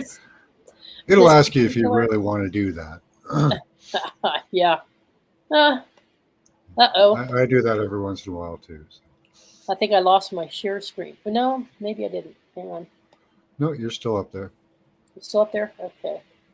Let me I have to bring my boxes into alignment here. I'm not real good with the share screen. Here's the kangaroo. I showed you that one. Now this is them running. See the short front legs? They're very, very fast. And so is the kangaroo, for that matter. And then this one. Okay, this is the mountain for the kangaroo. And I'll tell you the story first. And then, John, you'll want to line up these coordinates. Paralana Hot Springs. Okay. And the Hot Springs Creek. The coordinates are 30 by 1022. So you'll want to get that ready. All right. And I will tell the story while you're doing that. Okay. This is the story of the Dreamtime story of Mandya and Erdlu. Mandya became the Waterloo and Erdlu the kangaroo. The wallaroos are the kangaroos that live in the hilly or rocky areas of Australia. This Dreamtime story expresses how a division occurred between the two variations of kangaroo. Long ago, when the whole country was featureless and flat, Mandya, also known as Euro, And Erdlu, the kangaroo, lived at Putha Damathana. I don't know if I'm killing that expression or not. You got that pronunciation or not. But I think Okay. it's Puhadmanahach when you hear them talking. One day they had a terrible fight over Tucker. Tucker, I think, was the offspring. Mandia pulled Erdlu and stretched his arms, fingers, and legs until they were very, very long. At the same time, Erdlu pressed Manya's fingers and legs, and they became short. Thus, Erdlu and Manya separated. Poor old wounded Mandia, with the short, stubby arms now, made his way to the Parlana hot springs that John's getting ready to bring up, where he created ranges and hills. Erdlu looked back and saw the hills coming down the plain, and then with a big sweep of his tail, he pushed the ranges back to where they are today. So the spirit of Manya can still be seen in the form of a pointed hill looking out over the plain. He's also known to the Adma Tharana as Thudapenia, Freeling Heights. Freeling Heights. Freeling Heights. I hope I'm saying that right. Mhm. So if you look over here to the left, there's the photo of the pointed rock along Okay. the hot springs. But when I blow it up, I don't really see kangaroo. Aha! But this is a 3D photo. I created another photo on the mapping software, and it shows it on its side. So it's the same peak, Mhm. but I've got a two-dimensional view of it next to it, and I had to re-enhance it to really punch it out so you could see the grooves. But it looks like the hind legs and front legs. They call Okay. this the Waterloo. So they think that this is it. Now, I don't see colors of green or red other than the slight pinkish tone of the sand, but I Mhm. couldn't see anything organic, and that's why I wanted John to bring it up to see what he saw. Okay. This is before we get to kangaroo. We're still on the mainland, folks. Yeah. Okay, I'm going to close this out. You can just leave it up. And, Oh, you want me to leave it up? Okay. sure. Both of them? Yeah, sure. All right. Okay, we should be sharing maps. Yeah. Okay. So we're going to go into the Polana Hot Springs area where you were right there.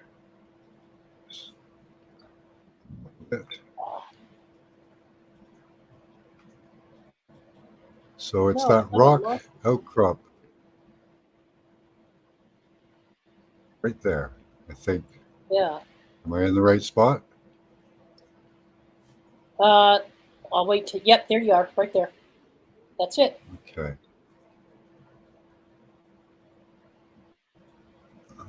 Okay. Well, one thing we do see is a large concentration of green in this area. Now the colors aren't that good, like you said, but this structure here is very different. And that one lumpy bump right there. Yeah. Okay. So I think this is what they're talking about here. Okay. This area. This was sort of looking like a tail right down here. Uh-huh. Right along there. I could be wrong. From an overhead view, it looks like the body comes up along here and leaves a depression up here. Oh, cool. Okay. Now, see, I saw that, and I just couldn't tell from the angle. I have almost the exact same photo up here that looks just like that, and I couldn't tell if that was a backbone or. Yeah, I think his backbone goes along here, and he's spilled out in here Be something else. Oop, sorry.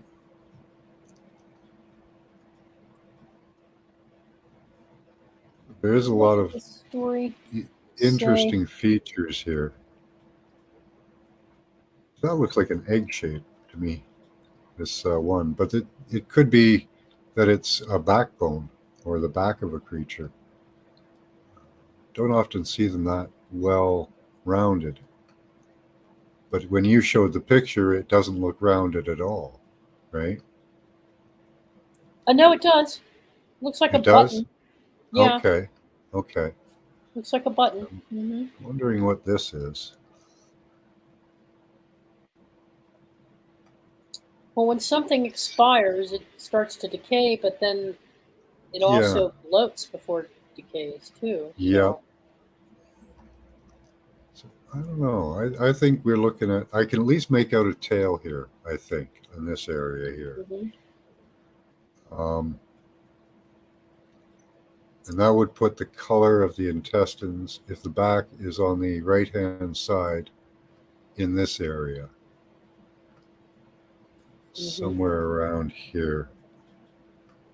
Now, see, I can spin that whole thing around when I'm on Google Earth, but you say it gives you problems and you don't particularly care for it. But I should have Yeah, I taken the find it slow. backside picture. I didn't do that. Yeah, that would have been good. Yeah, let's see Yeah. what's going on. There's a lot of, see, this is, I think, where maybe a head rested. Oftentimes we see Mhm. depressions um, of, well, people's heads, usually the Titans. But here we have like what might be an ear and another ear in the back, Mhm. and the snout up here. Well, the locals claim they still feel his spirit there, that energy, and have designated that as his final resting spot in Yeah, their lore. yeah, Now, I would. kangaroo symbolism, folks. Well, John's, um, it's really kind of interesting in Australian folklore and astrology. They feel that its natural attributes and place of origin for individuals born under the sign of Aries are actually kangaroos. Oh, So if you're an nice. Aries, you have kangaroo spirit in you, according to the Aborigines. But it's a good thing. It represents leadership, strength, ambition, generosity, humor, independence, and abundance of energy. One of the distinct traits of kangaroo is leaping. Doesn't matter what form this is now. There's many species of kangaroos. One reason kangaroo hops is for protecting its young. The animal represents adaptation, protection, stamina, and making wise choices. On their hind feet, kangaroos have 4 toes. In numerology, 4 is the number of foundations of self control, structure, practicality, and decisiveness. In this case, kangaroo symbolizes a time to take a leap of faith or a period of waiting, watching, and building in preparation for a big transition in your life. So, guess what, Aries? You're a kangaroo. You have something big coming your way. Kangaroo's feet provide firm connections with the earth element. According to the Aborigines, the creature has exceptional balance, signifying your ability to remain grounded, centered, and in perfect harmony as you move throughout the world. And when you connect with the earth, you maintain your equilibrium, which improves your ability to manifest. When in danger, kangaroos, or something frightens them, they are swift creatures. For a short stint, they can leap at 40 miles an hour over 2 kilometers, and they can sustain speeds of 25 miles an hour with an average leisurely speed of about 15 miles an hour. So, kangaroo might symbolize the need to think about what rate of speed you need to be moving through things in different real world situations, right?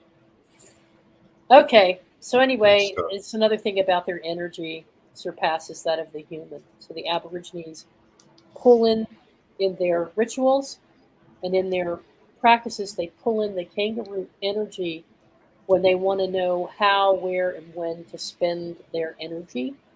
and attention and what they need to keep in reserve for emergency situations. They're very connected to this animal. They believe that that kangaroo energy will help them extend their senses and awareness while building community bonds. See, they believed that the kangaroo was a symbol of complex social interaction and community. This is important. Remember that video we watched in the beginning, the 8-minute video showing how the water was being affected? It turns out that in 2018, the government tried to develop nuclear waste sites, dumping nuclear waste material into that area. They figured, hey, it's drying up anyway. Why don't we just use it as a dumping site? The people in the community got together, and through their practices and rituals and dances and songs, they pulled kangaroo strength in. Because kangaroo travels in groups of 10. Greeting an unknown member comes by sniffing their nose, literally sniffing them out.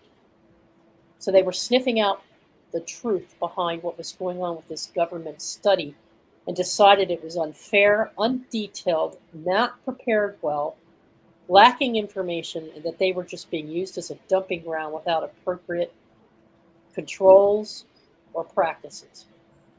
The nose-to-nose interaction serves a more important purpose for the kangaroos, the ability to recognize their group by aroma and smell. Knowing members of their troop improves community connectivity and provides safety.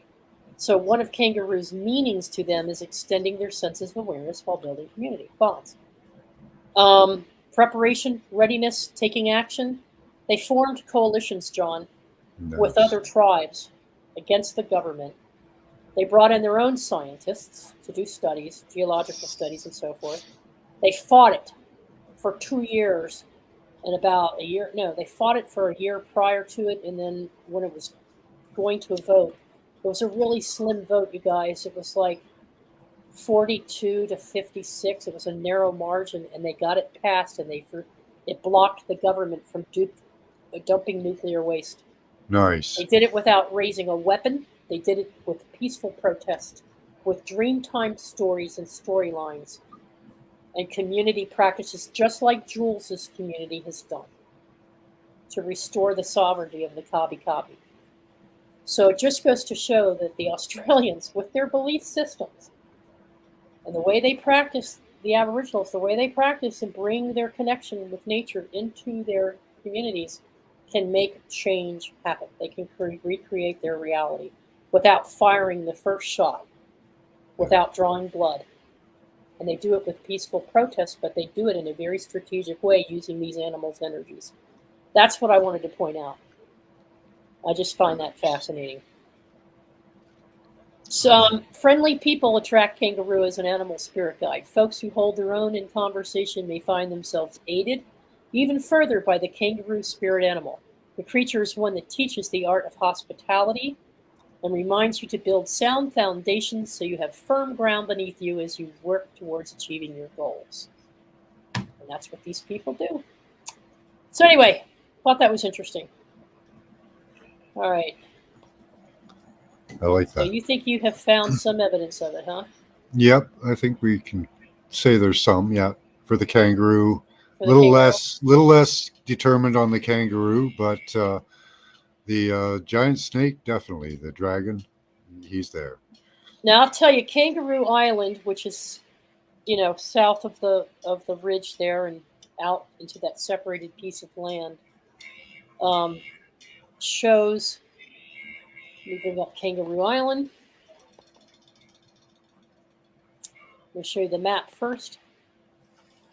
Okay, so down here, this ridge here is what John's been looking at the snake, and one of the mountain ranges for the kangaroo.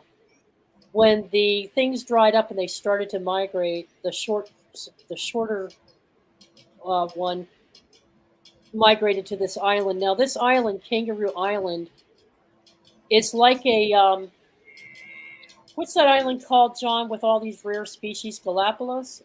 Yeah. Am I saying that's that right? Yep, Galapagos. Yeah. It's like the Galapagos for the Australian, because there are numerous species of animals that live on this island. The cannot be found anywhere else in Australia anymore. So it's become a sanctuary and a habitat. But but in terms of geology, it's quite a thing. So let me bring up It, the notes it on it. looks like the head of a giant turtle as well. Which one? The Kangaroo Island. Oh, the Kangaroo Island. Yeah. Yeah, Yeah, I haven't brought up the bigger picture of it, have I? Hang on a That's okay. second. Sorry about that. that's all Boom. right. There it is. So here it is. I thought it looked like a fish Kind of does, yeah. because of the I tail. can definitely get a face out of the left-hand side there. And Over I here? think I think you're closer on the fish. I'm just not thinking of the right kind of fish. Yeah. Like I'm I see thinking what of you're saying. It looks like a yeah, but turtle snout here. it's like a snub-nosed fish, and there are definitely breeds of fish like that. Yeah. Now, you know how we talk about being mirrored images of one another, being being spirits and having aspects of one another, and sometimes soulmates or twin flames, or even people that are just closely connected, kindred souls, Mhm. will often mirror one another to teach each other lessons in life and so forth. Well, the animal kingdom and the earth, I think, does the same thing. Wait until you hear and see what you're going to see on this little itty bitty island because it's kind of amazing. Hang on just a second. Okay. Yeah, it's a little crazy, a little cray cray. Uh huh. All right. Let's see. We're going to get to how the. No, that's a different story. Okay, I'm going to go to the rocks here. Let me give you a background on this real quick. Flinders Chase, it's called Flinders Chase on Kangaroo Island. Carta Petiga is another name for it. There's two locations, well, there's several, but there's two locations. One is called Remarkable Rocks, and the other is called Admiral's Arch. It's known as the Island of the Dead by the tribes in the southern part of Australian mainland around the Murray River, probably due to the creation being in the dreaming of the tribes. The people of the Nagiri, Karuna, and Barngala nations were believed to inhabit this area approximately 16,000 years ago, before rising sea levels later caused it to become separated from the mainland of South Australia. Now, the Ngarrindjeri is the tribe that Jules' nephew, I think, is associated with. Oh, nice. Kangaroos Island, Aboriginal history and heritage. Let's see. These are the ones I told you about. He raped the women and killed all the kangaroo. Oh, Okay, those were the first settlers. yeah. But let's see. Around 10,000 years ago, during the last glacial period, the sea levels rose, and Carta Pentinga became separated from the mainland of South Australia. There's geological evidence as well as a dreaming story that both confirm this event. And you're going to see those geological remains. Discoveries such as Aboriginal stone hammers and shell middens confirm that indigenous people once inhabited Kangaroo Island. The oral histories from the mainland Aboriginal people also corroborate the evidence of habitation found on Carta Pentinga. Okay, let's see. Wait till you guys see this island. It's incredible. Yeah, the tribes believe that the spirit follows the path taken by Nuraduri to Kangaroo Island after death, where they travel to the spirit world in the Milky Way. So, after death, they travel to the spirit world out in the Milky Way. So they believe they came from the Milky Way, right? Yeah. Nurunderi was an ancestral being who shaped the lands and laws of living creatures. One of the stories of their tribe is about his pursuit of two of his wives who ran away. Two of his wives ran away and he followed them across Lake Albert and then along the beach to Jervis Bay, where he saw the two women wading across the shallow channel that connected Narungawi to the mainland. He punished them by ordering the water to rise up and drown them. The rush of water carried them back towards the mainland. They tried to swim against the current and drowned. Their bodies are now two rocks off of Port Elliot Beach, opposite Cape Jervis, that are now called the Pages or Two Sisters. So it would be in this region over here, right in here, where the break between the mainland occurs. But what you're going to see is a park on this end of the island, which has all this geology. Yeah. He swam out to the island, and as it was a hot day for shade, he made a she oak tree that was the largest in Australia.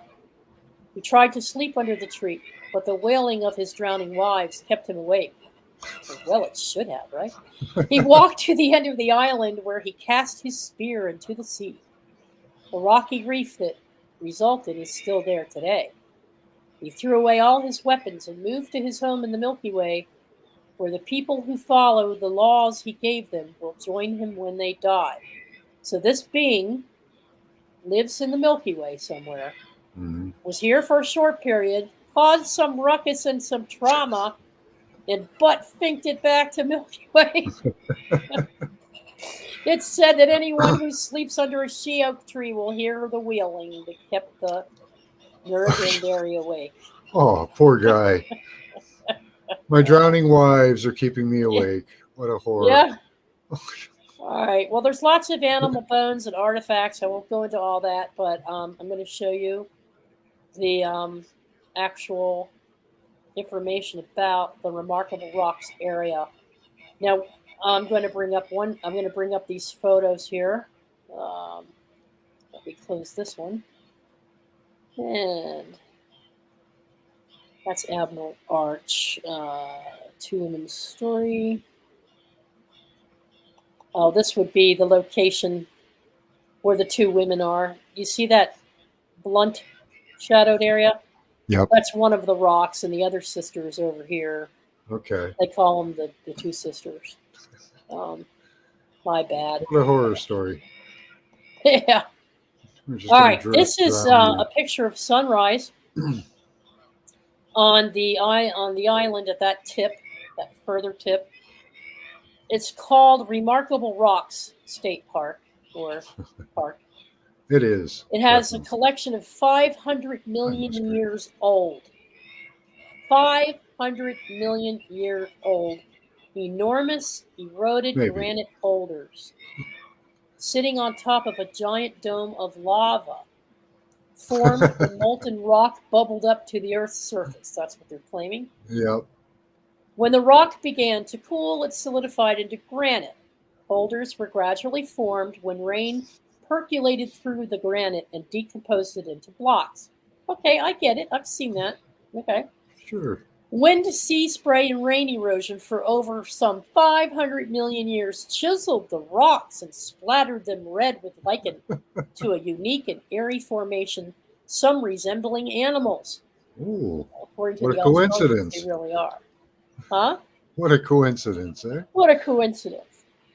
So, I am. I'm going to show you more photos of these rocks. So there's a picture of what it looks like when the sun's hitting the island in the morning. But wait till you get a load of this. I like that, Emmett. Yeah, sure. The sea did that. Uh-huh. Oh, yeah, of course. Can't you see how it just, carved up and, a perfect beak, maybe, and a perfect bird wing? Oh, yeah, it does that all the time. And you see they saying, oh, well, this is lichen. This is lichen. You can even see the direction that the feathers would probably go in by the line at the bottom of that big rock, and the ones at the top. Yeah. Up here. No, on what you called the wing. Oh yeah, I have a bigger blow up of the wing. Hang on. Let me. There's what happens when the sun hits it. Now the Aborigines. Now see the difference between a geologist is like, oh, it's the, it's the pigmentation in the rocks, it's the feldspar and what they're made of that gives off its glow. But from a spiritual perspective, it's that beam of light from the sun that's reanimating the spirit of the animal that they can connect to. So to them, the sun hitting it, just like the Egyptians when they line up their temples and the Yeah. sun comes through the gateway. The Aborigines have the same concept. Awesome.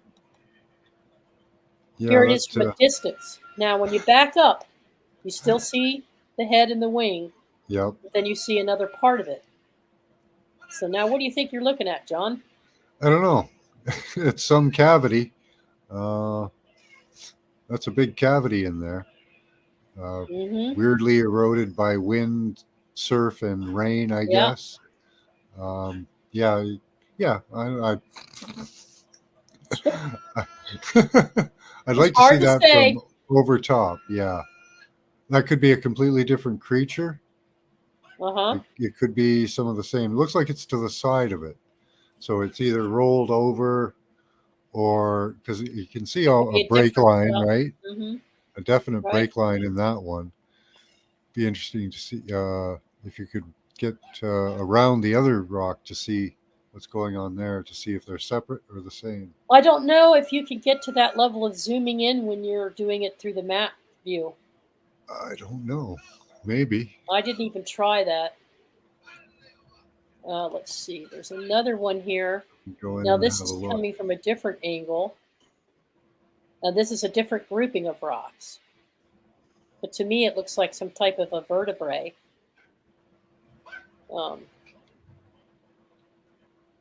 And I think this is yet another creature up and behind Ooh, here. neat. Very bizarre shapes, eh? Like Uh-huh. Yeah. it Now let looks me like just, whoa. it almost looks like that the image that your cursor is on right now, that roundish heart-shaped kind of image there, would fit perfectly inside that art shape. Yes. Yeah. Whoops. I'm sorry. I don't know why it's doing that. I'm not really doing much with my fingers. You mean right in here? It would fit in here? Yeah. Yeah. Seems like it would fit in there nicely sideways, you know? Mm-hmm. A snuffleupagus. Yeah. Yeah, Who I'm said going a to try to take a snuffle- look. Pete Freeman. I'm going to try to take a look at these Here's from another on one top. here. But Yeah, these while are you're so looking for that. eroded. Does this not look like a foot and an ankle to you, or? It's the no, but yeah, they can see the shape in there. But that little thought pointy for bit sure on the there is. top kind of takes me off. Yeah, But then right you here. think of a no toe, and you've got the separation where the foot would be from the pad there in the middle of that rock. Yeah. Now So here's yeah, what I I want to can know, see it John. now. They're trying to explain everything as lichen. Okay, so why is it in specific locations and not others? You would Yeah. think that everything would be covered in it. Yeah, it's on like where there looks to be openings. or Right. termination points. Here's another one. Oh, wow.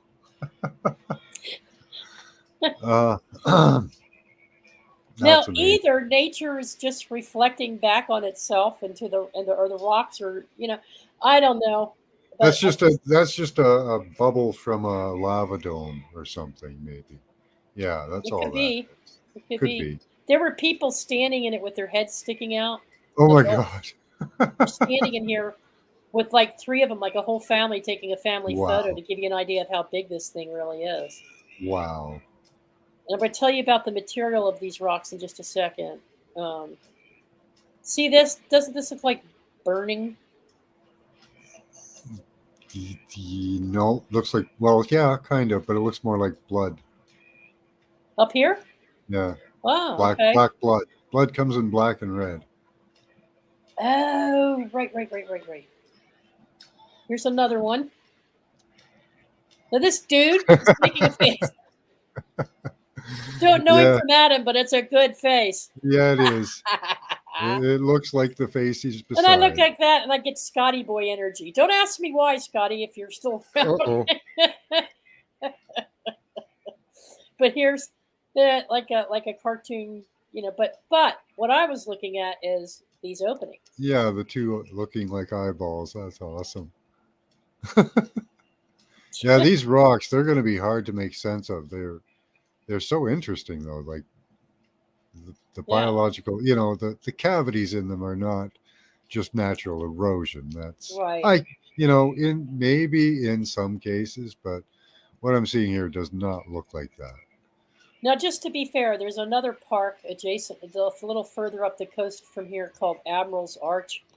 And Admiral's Arch is a cave system that was once a full cave, and then it broke open, and so now it's open on both ends. So they have these viewing platforms that go down to what the inside of the cave would have looked like. Yeah. And then the arch is still there. That's this archway. It's still here. But behind them, they're all exposed, these two people.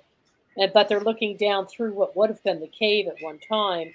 And this is a very popular seal beach. Seals come here to eat and nest. And so they don't let you down there. It's very slick, and the currents can take you away. But lots of times you can come and watch the seals playing and carrying on. And they cover this whole section here all the way down the coastline. Nice. Yeah. But that's to give you an idea of how the sea levels rising and falling over, what did I say, 500 million years? Or did I say billion? Yeah, million years. Can eat away at something. So it's possible that what the geologists are saying about the rock formations is true. I think it can happen a lot quicker than that, because, if the material was softer in the past, it'll just wash right out, Yeah. This one does got me. Yeah. I was going to say there's antithesis balls that have straps attached to them. You've seen them on Rogers Mud Fossil University. They're apparent in the deserts. And that could be what that is. It could be a tendon strap from the great beast, Tiamat, or one of the other giant creatures. Now, here's what they're saying here. What makes them so special? The rocks themselves have been intricately carved by sea and wind over 500 years ago. Yeah. It was known as a continent. Names. It was known as one great big continent before it broke off from Australia, along with Tasmania. It was a huge continent that included Australia, South America, Africa, India, and Antarctica. 150 million years ago, 150 million, this huge supercontinent began to split up, with Australia and Kangaroo Island moving northward, taking these Ordovician period granites with them, granite rock. Common weathering minerals, including pinkish feldspar and black mica, that causes spheroidal. Feldspar is often a skin or a coating to organs and flesh. It turns into feldspar often. Okay. Bluish quartz, dry air, strong winds, saying that's why they're shaped this way. Yeah, they probably have a feldspar coating and some other things inside. That's usually the way it goes. They have found whales' vertebrae, crocodile skeletons, and many other formations that look like animals. But these Aboriginal people believe that they're the spirit animals that left behind their remains in this location. So they were very upset when the settlers came in and just totally raped their land. Messed with it. Yeah, totally. Let's see. So anyway, that's pretty much the only Dreamtime story that I could find about the island itself had to do with that man who drowned his two wives. There's nothing about any particular beast or animal on this island, but today here's what gets me, John. There's so many different species represented in these rock formations. And let's say they are mud fossils. And let's say Okay. they are the remains of these giant creatures. That's part of their dreaming stories. It's interesting to me that the island is still attracting various species to it for refuse. Who is Near it? Okay. distinct populations of Yeah. animals live on this island. Isn't that interesting? Yeah. Like attracts like. Are the spirits of the legends on this island calling these other animals to it? The kangaroo did it naturally. So did Yeah. some other species, migrated here for a reason. Is the resonance frequency and energy of the spirits that live on this island, that once roamed this island, that once populated the earth, is it calling to their offspring? Are these the ancestors Maybe. pulling and saving the lives of living animals in this conscious stream and in this epoch, bringing them to them for safety? Is that fanciful thinking on my part? I think it's a cool idea. I think that'd be awesome if that's what's happening. Being a Kind of refuge resonates for with me. yeah. All right. Awesome. Well, that's pretty much all I found so far. But I was hoping you could zoom in on the island. I don't know to what degree you can see them from the top view, the rocks. I don't know. I don't know either. But let's.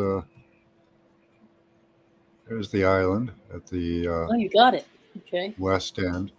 Now I don't know exactly where these stone figures are They going to would be okay. So on your left-hand side, Mhm.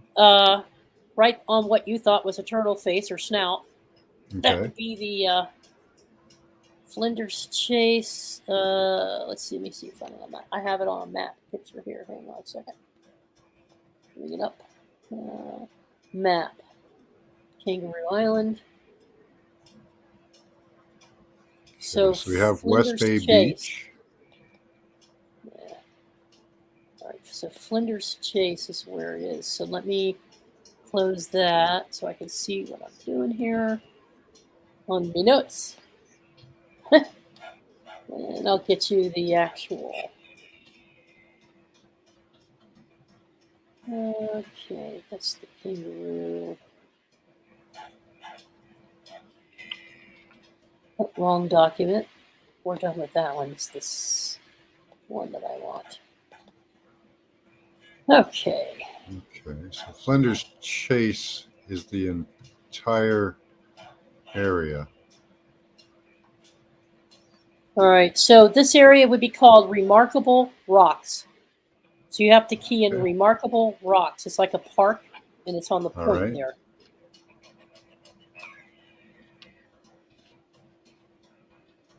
Didn't have the coordinates because I didn't do a map thing on it at that detail.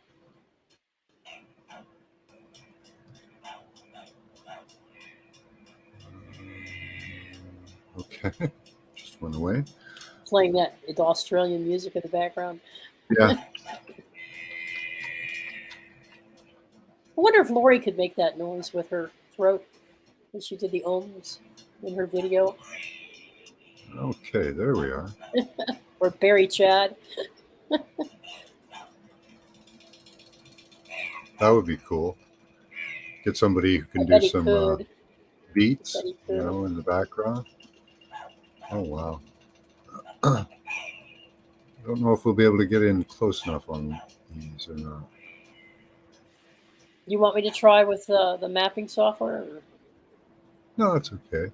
Because I find the results are about the same in resolution. Okay, good. I know it found doesn't perform well for you too. It's just really slow and chuggy on my computer. Yeah, I don't think we're going to be able to get. Can't a get lot to the of detail, huh? Yeah. No, not of the individual rocks. Even though they are quite large, they're like house sized.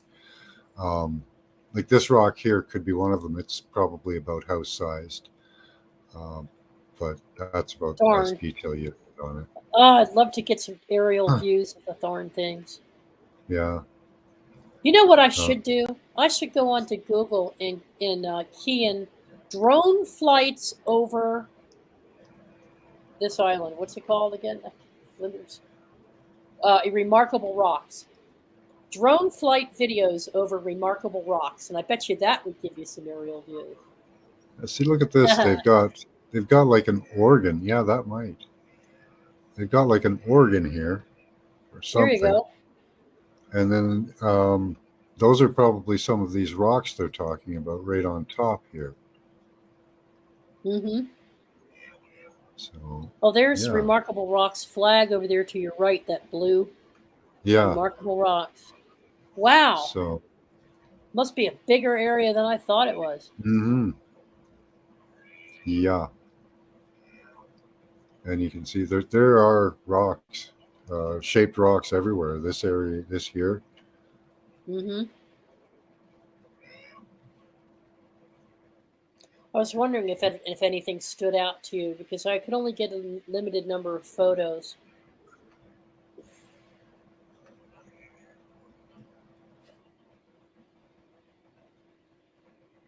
Look at that. Almost a perfect heart shape, eh? Uh-huh. Look at that. Wow. There are amazing structures. Yeah, it's big. And there's probably a lot out in the middle of the landscape too. Or they Dolly position them. Belcourt says it looks like a kidney. It's like a kidney, yeah. Oh, maybe play some Beatles.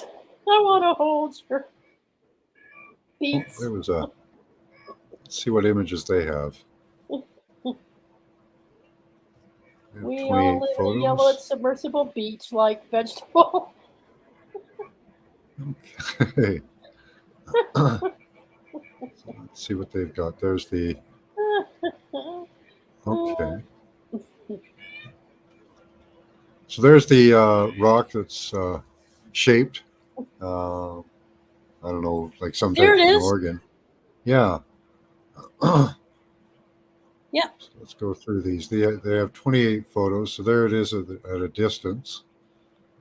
Mm-hmm. There's a different orientation. Yeah. I think it is one creature they're showing. Oh, Uh-huh. neat. One of the titans stuck in the ground, maybe, or something. I don't know. Wouldn't you just love to go there and yourself physically and check it out? Yep. Look at that. That's a really good image of it. Yeah, now you see the lichen that they're calling lichen, it's in specific Yeah. spots, not. Yeah. Okay. Suspicious. From a distance. So they do focus mostly on that one and this one. I hope they have others. Okay. Well, there's a really good close-up.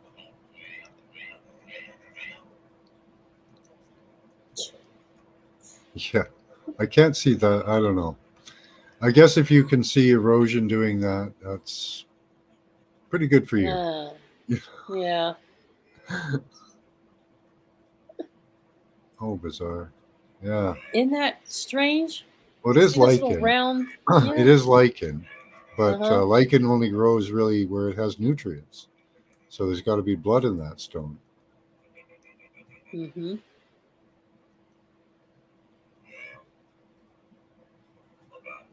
Oh, is that from inside it? Oh, that's cool. Yeah, inside looking out.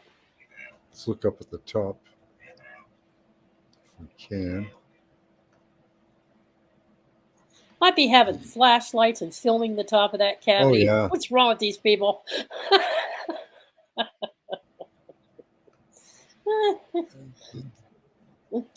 It's almost got a layering inside. You can see in this part here, which is keratin would grow in layers for the beak. Let's see. Let's go to the next. These guys are having their usual fun in chat. You know, that looks kind of like a vertebrae or something, eh? I don't Yeah, know. some do. And I wish they had taken a picture of the one that they thought Yeah. was a crocodile, giant crocodile. Yeah, like why didn't they do that? Okay, it don't said know. 28 photos. That was it. Yep, Okay. that's all I had in this particular article that I was Yeah. researching. Now, Not a I'm lot of sure if I photos. spent more time on it, I could find more, and I'll do a follow up. I'll look to see what I can find. Send you the pictures if I find them. Yeah, I'd like to see that alligator. But I would like to see if there's any drone flyovers of that area. Yeah. That'd be a good thing That to would be check cool. out. Really neat stuff. Cool island. Yeah. And So it's go not, check it's, that it's out. not far. Yeah. Yeah, I will. I'm gonna see if I Thanks for maybe looking at it, because I just like, I want somebody else to see. I just wanted to see if, how close. So, who are we to say that their perceptions are they're just different? It's a different impulse. It's a different consciousness. I believe that the Aboriginals are still living their lives in that stream of consciousness of animism, and it serves them. It serves them in such a way that they can do things to promote and help humanity, help Earth, be kind to one another, be happy, create their little bubbles of paradise. I mean, who's to say it's wrong for them? It's not wrong for them to be on that path. But now what they are doing, just so the rest of you know, and that's why we had a show on Andromeda a while back with Standing in the Origin, because they are starting to, they're very private people, and they're very cautious about letting outsiders into their spiritual parameters and their boundaries. They protect the energy of their lands as the custodians. They take it very seriously. And so they're very respectful to one another, these different tribes. They don't cross boundaries without permission. They don't tell somebody else's Dreamtime story. They tell their own. And so they've only recently, this past year or so, come out in public, and they came out on our show with what they were trying to do as a community to retain their sovereignty, because it's slowly disappearing. And the Crown and other agencies and false legal systems, false police forces, are in there trying to control these people and take their sacred lands and keep them from practicing their sacred rights. And so their culture would just be blown again if they allowed that to happen. So they're starting to let it come out so that they can show the rest of the world, we need your energy. We need you to unite with us. We need your intents. And it just so happens that there are many people in the other parts of the world that are looking at Australia as an example of higher mind. How do you treat one another? How do you get past this without violence? How do you make things happen from the inside out? They spiritualize everything and internalize it, and it's through their practices and the way they relate to one another through community to accomplish their goals. And so it is a model, if you will, for an alternative way of thinking. And that's why Julianne breaks down the language and brings this information to us, because she wants us to understand that connection with nature and that true spirit of the ascension path. And Australia is a fine example of it. Not all areas are as successful as her area right now, but there's little pockets of resistance that are using their spiritual beliefs to come together and make change occur. So that's why I went through this exercise. I wanted to show, hey, it's not a bunch of made up stories. There's stuff out there that looks organic to me.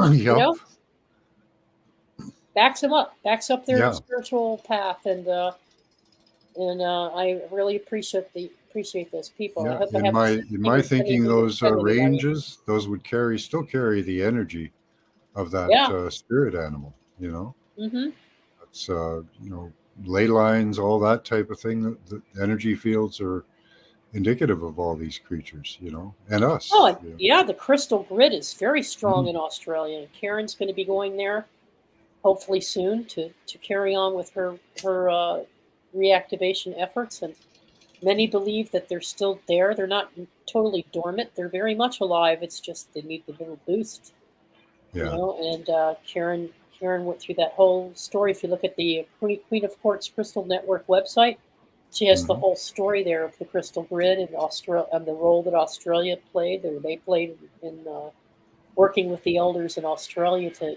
keep that energy alive. And she'll be going back there, so we'll be getting an update from her when she does that. She's in Egypt Awesome. right now, so hopefully she'll be back. I think she's leaving on the 6th Yeah. or the 8th to come back. So anyway, thank you, John, Yeah. for Oh, doing this thank you. and This was taking a awesome. scientific look at it. I really appreciate you sharing this with us. This is awesome. Well, I knew you were the right person because you have all the mud fossil and you spent a lot of time studying the geology and I do. Andromeda. We focus on more of a spiritual, personal inner growth and development, and Well, yes, the mud fossils for me is an yeah, avenue to the spiritual, mm-hmm, um, because it shows the truth in the stories. mm-hmm, mm-hmm. Yeah. Has to beat science. Yeah. It's hard sometimes. We don't always find the evidence, or we don't always find the legend to go with it in certain countries. But Australia is full of their legends and stories, and so it helps give you the right guidance and directs you to the Yeah. right geographic locations to find things. It's hard to do when It you're out also in the gives middle of us the our desert. history back too. It really gives us Hmm. our history back, instead of the BS story we've been fed. We know that the stories of the ancients and these aboriginals and other tribes and people were probably the true history. Now they're Yeah, relegated to myth and legend, but uh,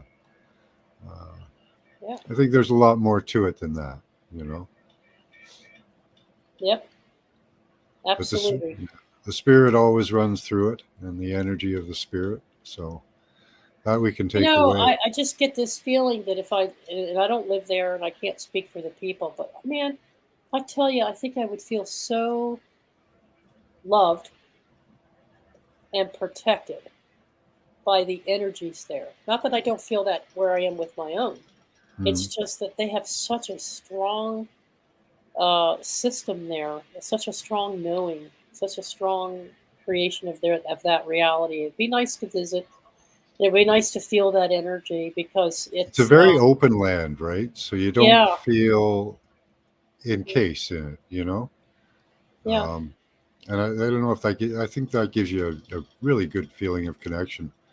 I've been in very open areas, and I like that, being able to see the earth, you know, yeah, yeah. and you can really see it there or in the deserts, Mhm. and Mhm. feel a good connection. There is a great connection in the forests and fields, but it's different. Yeah. The forests kind of envelop you and coddle you, in their Mhm. field. Well, it's interesting because the forest is believed to be what created the ecosystem for everything else. Um, that everything is an extension of the forest. Jules, she'll tell Okay. you that it all began as a tree. Well, I remember Oh, being a okay. tree. I remember being an insect. I remember being a dolphin. Hmm. There's certain things I remember. And they were all being created together during creation, as these Dreamtime stories will tell you. So, what came first, the chicken or the egg? You know, who's to say? It's just really you can't. Our consciousness can't remember that far back, and we don't have documentation. But they have their stories and their dream, Yeah, evolution their has taken a songs. real hit for me with these ancient stories and the evidence we find. Yeah, Um, Not looking so good for it, really. You know? I think there's adaptation, like they talk about the split of the wallaby and the kangaroo, or what was it yep. called?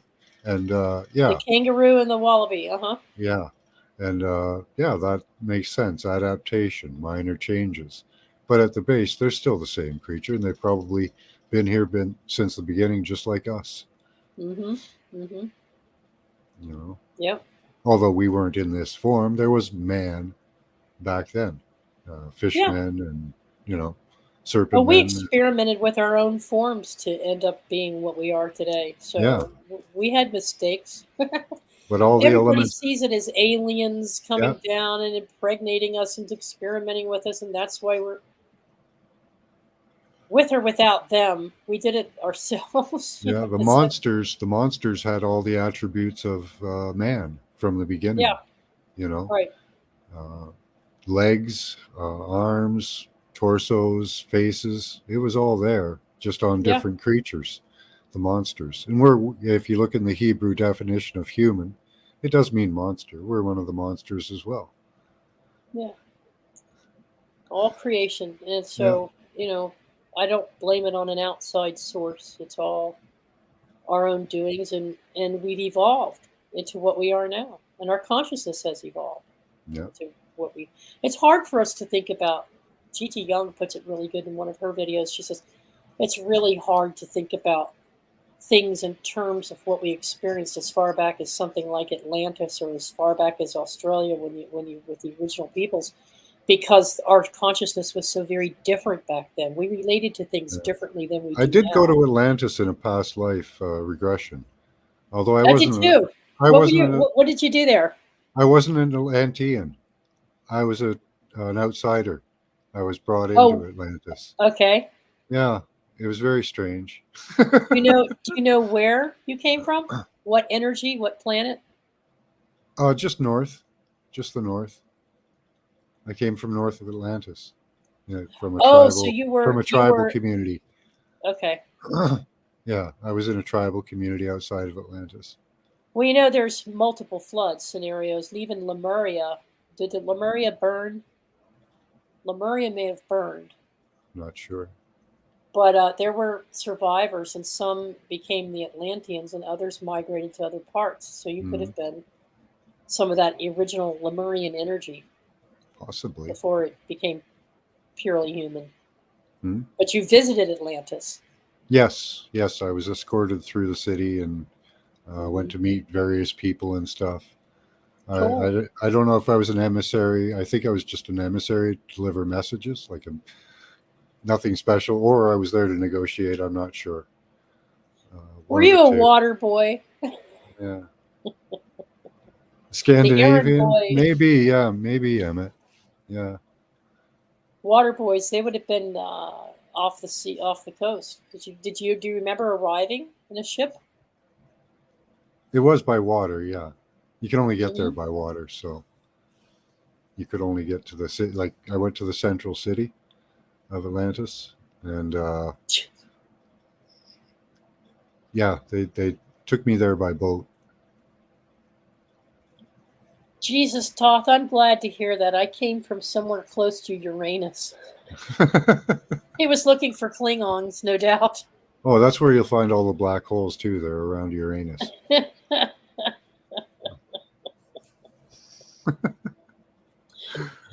There were real water boys? Yes. Yes. What are water boys? That's what I call the Like, Nordics. well, oh, The okay. shipbuilders. Oh, okay. I call them water boys. There are water boys in tennis or something, isn't there?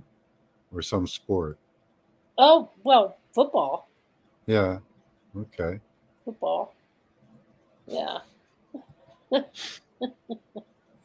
right. Well, I'm going to get some supper ready. Yeah, And it's I'm time for sorry my I was dinner late too. coming to the table. I No really thought when problem. you said Central Time, you were talking about your time. Central. Oh, okay. I And always I'm like, mess that okay, up anyways. I'm an hour behind him, so I'm.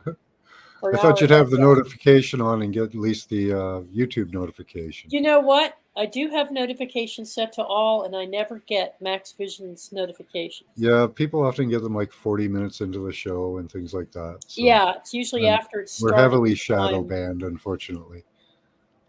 Is that what's going on? Yeah. It's a neat thing. I can watch my subscribership go up and down because every 2 I get, they take away 1. I'm sorry. We noticed the same thing. Yeah. We noticed those numbers going up and down by anywhere from +2, +3 to -2 or -3. Yeah. And just when you think you've made it over a hurdle and you want to, not a hurdle, but over a goal Yeah. to reach a certain number, 2 days later, it's bounced you back by a Yeah, couple. I started this up about a year ago or 6 months to a year ago, this channel. Uh-huh. And I got, the first day I got 54 subscribers, right? I woke up the next morning, I had 23. What? Yeah, That much? yeah.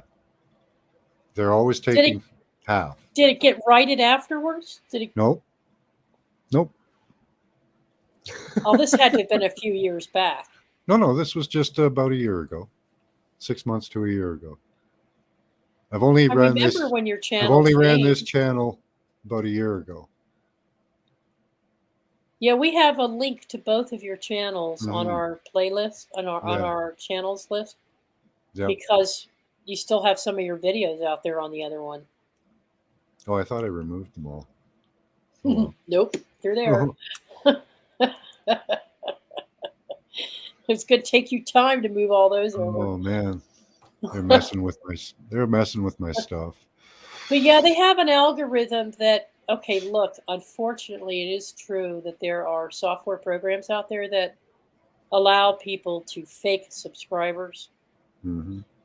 And these are people who are trying to get to monetization quicker. And Yeah. it's not enough for them to do it like we're doing it. They want it overnight. And so they run these programs that make it look like different people, but they're multiple logins with the same IP. And YouTube has a way of filtering them out. And so somebody may have said, oh, this is really cool. I'll just run this algorithm, or I'll just pretend to log in 20 million times to John and be 20,000 subscriber. You see? Yeah. So they go through and they do that. The other thing is if folks only knew this, if you only come into the chat or you only come in to watch the show for like less than 5 minutes, Hmm. in the number of views at the end of the night, it'll say you had, 300 views. But by the next day or the day after, it's been bumped back down to 200 views. Because 100 people only stayed for 3 minutes and went, I'm not interested in this. Yeah. So they'll do that with viewership. Yeah. Also, leave a comment. That helps keep you subbed. Leave a comment. That keeps you sub. The other thing that we noticed is they'll do something similar to not just the views, but the subscribers. If you haven't watched the channel in a long time, and then you suddenly, and then no, that has to do with viewers too. If you haven't watched the channel in a long time, Yeah. and you've come back after several months away, they don't even count your view. Oh, really? Because you're not consistent enough. So they don't, so they'll just, I'm like, that's not fair. The person could have sat there and watched that show for an hour. They're still a subscriber. Why would you do that? Maybe they've been traveling for 3 months. It's these bots and the way they got things set up don't make any sense. Yeah. So, but that's why you'll see those numbers fluctuate too. And then with our channel, with our program, we're playing across 2 different channels. And we do that for redundancy purposes so that we can easily switch people over in the middle of a show if something goes wrong, but it's also as a backup to the Andromeda channel because the videos get recorded over there on Pure Love as well. So Lori's smart, very smart. She not only keeps a backup on her server, but she has a separate YouTube channel to back everything up to, which is her own Pure Love Ascension channel. If anything ever happens to Andromeda, she still has Pure Love and can run everything off it, so she duplicates the video. Well, I have more subscribers on my other channel than I have on this channel. Right. And that happened to Brian Barnett too, remember? Yeah. When he did Milky Way Messenger and then he did Milky Way Messengers. Mm-hmm. He lost over 1,000 subscribers when that happened to him. So. Yeah. And they seem to play with the energy fields when we're remote viewing too. Some people get targeted every once in a while. Yeah. And that would take just an algorithm as well, track down your computer and there you go. Well, as long as you keep plugging away and don't get all frustrated and start going on rants against them and No, we just continue on our way. keep doing You our know. thing and Yep. let them do We'll play power their through. reindeer games. Yeah, we just You know? power through it. And there's Yep. a mass of us, so we always break through that algorithm. It's Steph, this is his main channel now. The answer is yes. This is his main yeah, channel this is my now. main channel. I have a backup channel. It's bigger than this channel, but this is my main channel. Yeah. Yep. All right. Well, peace out. Thank you so much, John. I really enjoy my time with you as always. Thank you. I love this. Thank you for the sharing. And yeah, I love spending time with you doing this kind of thing. It's awesome. Yeah. All right. Well, till the next time. All right. Bye, everyone. Love you. Much love. Have a great weekend. Much love to you all. Have a great weekend. Until class tonight. We'll see you then. Tonight. Yep. All right. I'll be there. All right. I need some exercise. I got fired up last night on our show. That was fun. Oh, I did I do a Friday and a Saturday night show at 11. I know you did Friday, but we have our little after show discussion, and then by then I'm wiped out. Oh yeah. And it's exhausting. It takes a lot of energy to do a show. Yeah, and sometimes I can't make it all the way to the destination. I love the destination, not just the objects, but the destination. Yeah. And I can't always make it because I fall asleep, not because you're boring or anything, but because my energy level just went after the first 3 I do put some people to sleep, but yeah, getting through the images to the destination is kind of the point of it, because we all sync up then. And you guys act like one mind at that point. Yeah. And it's fantastic. But I'll be ready for it tonight, that's for sure. All right. Saturday nights are better for me. Yeah. Yeah. I like taking a nap before class too. That kind of helps me out. So all right, guys. Hang out on Robert's happy birthday. I might stop in and wish him a happy birthday and everything. Yeah, I got to stop by Robert's for his birthday bash. All right, guys. Until tonight. All right. See you, everybody. Bye-bye. Bye-bye.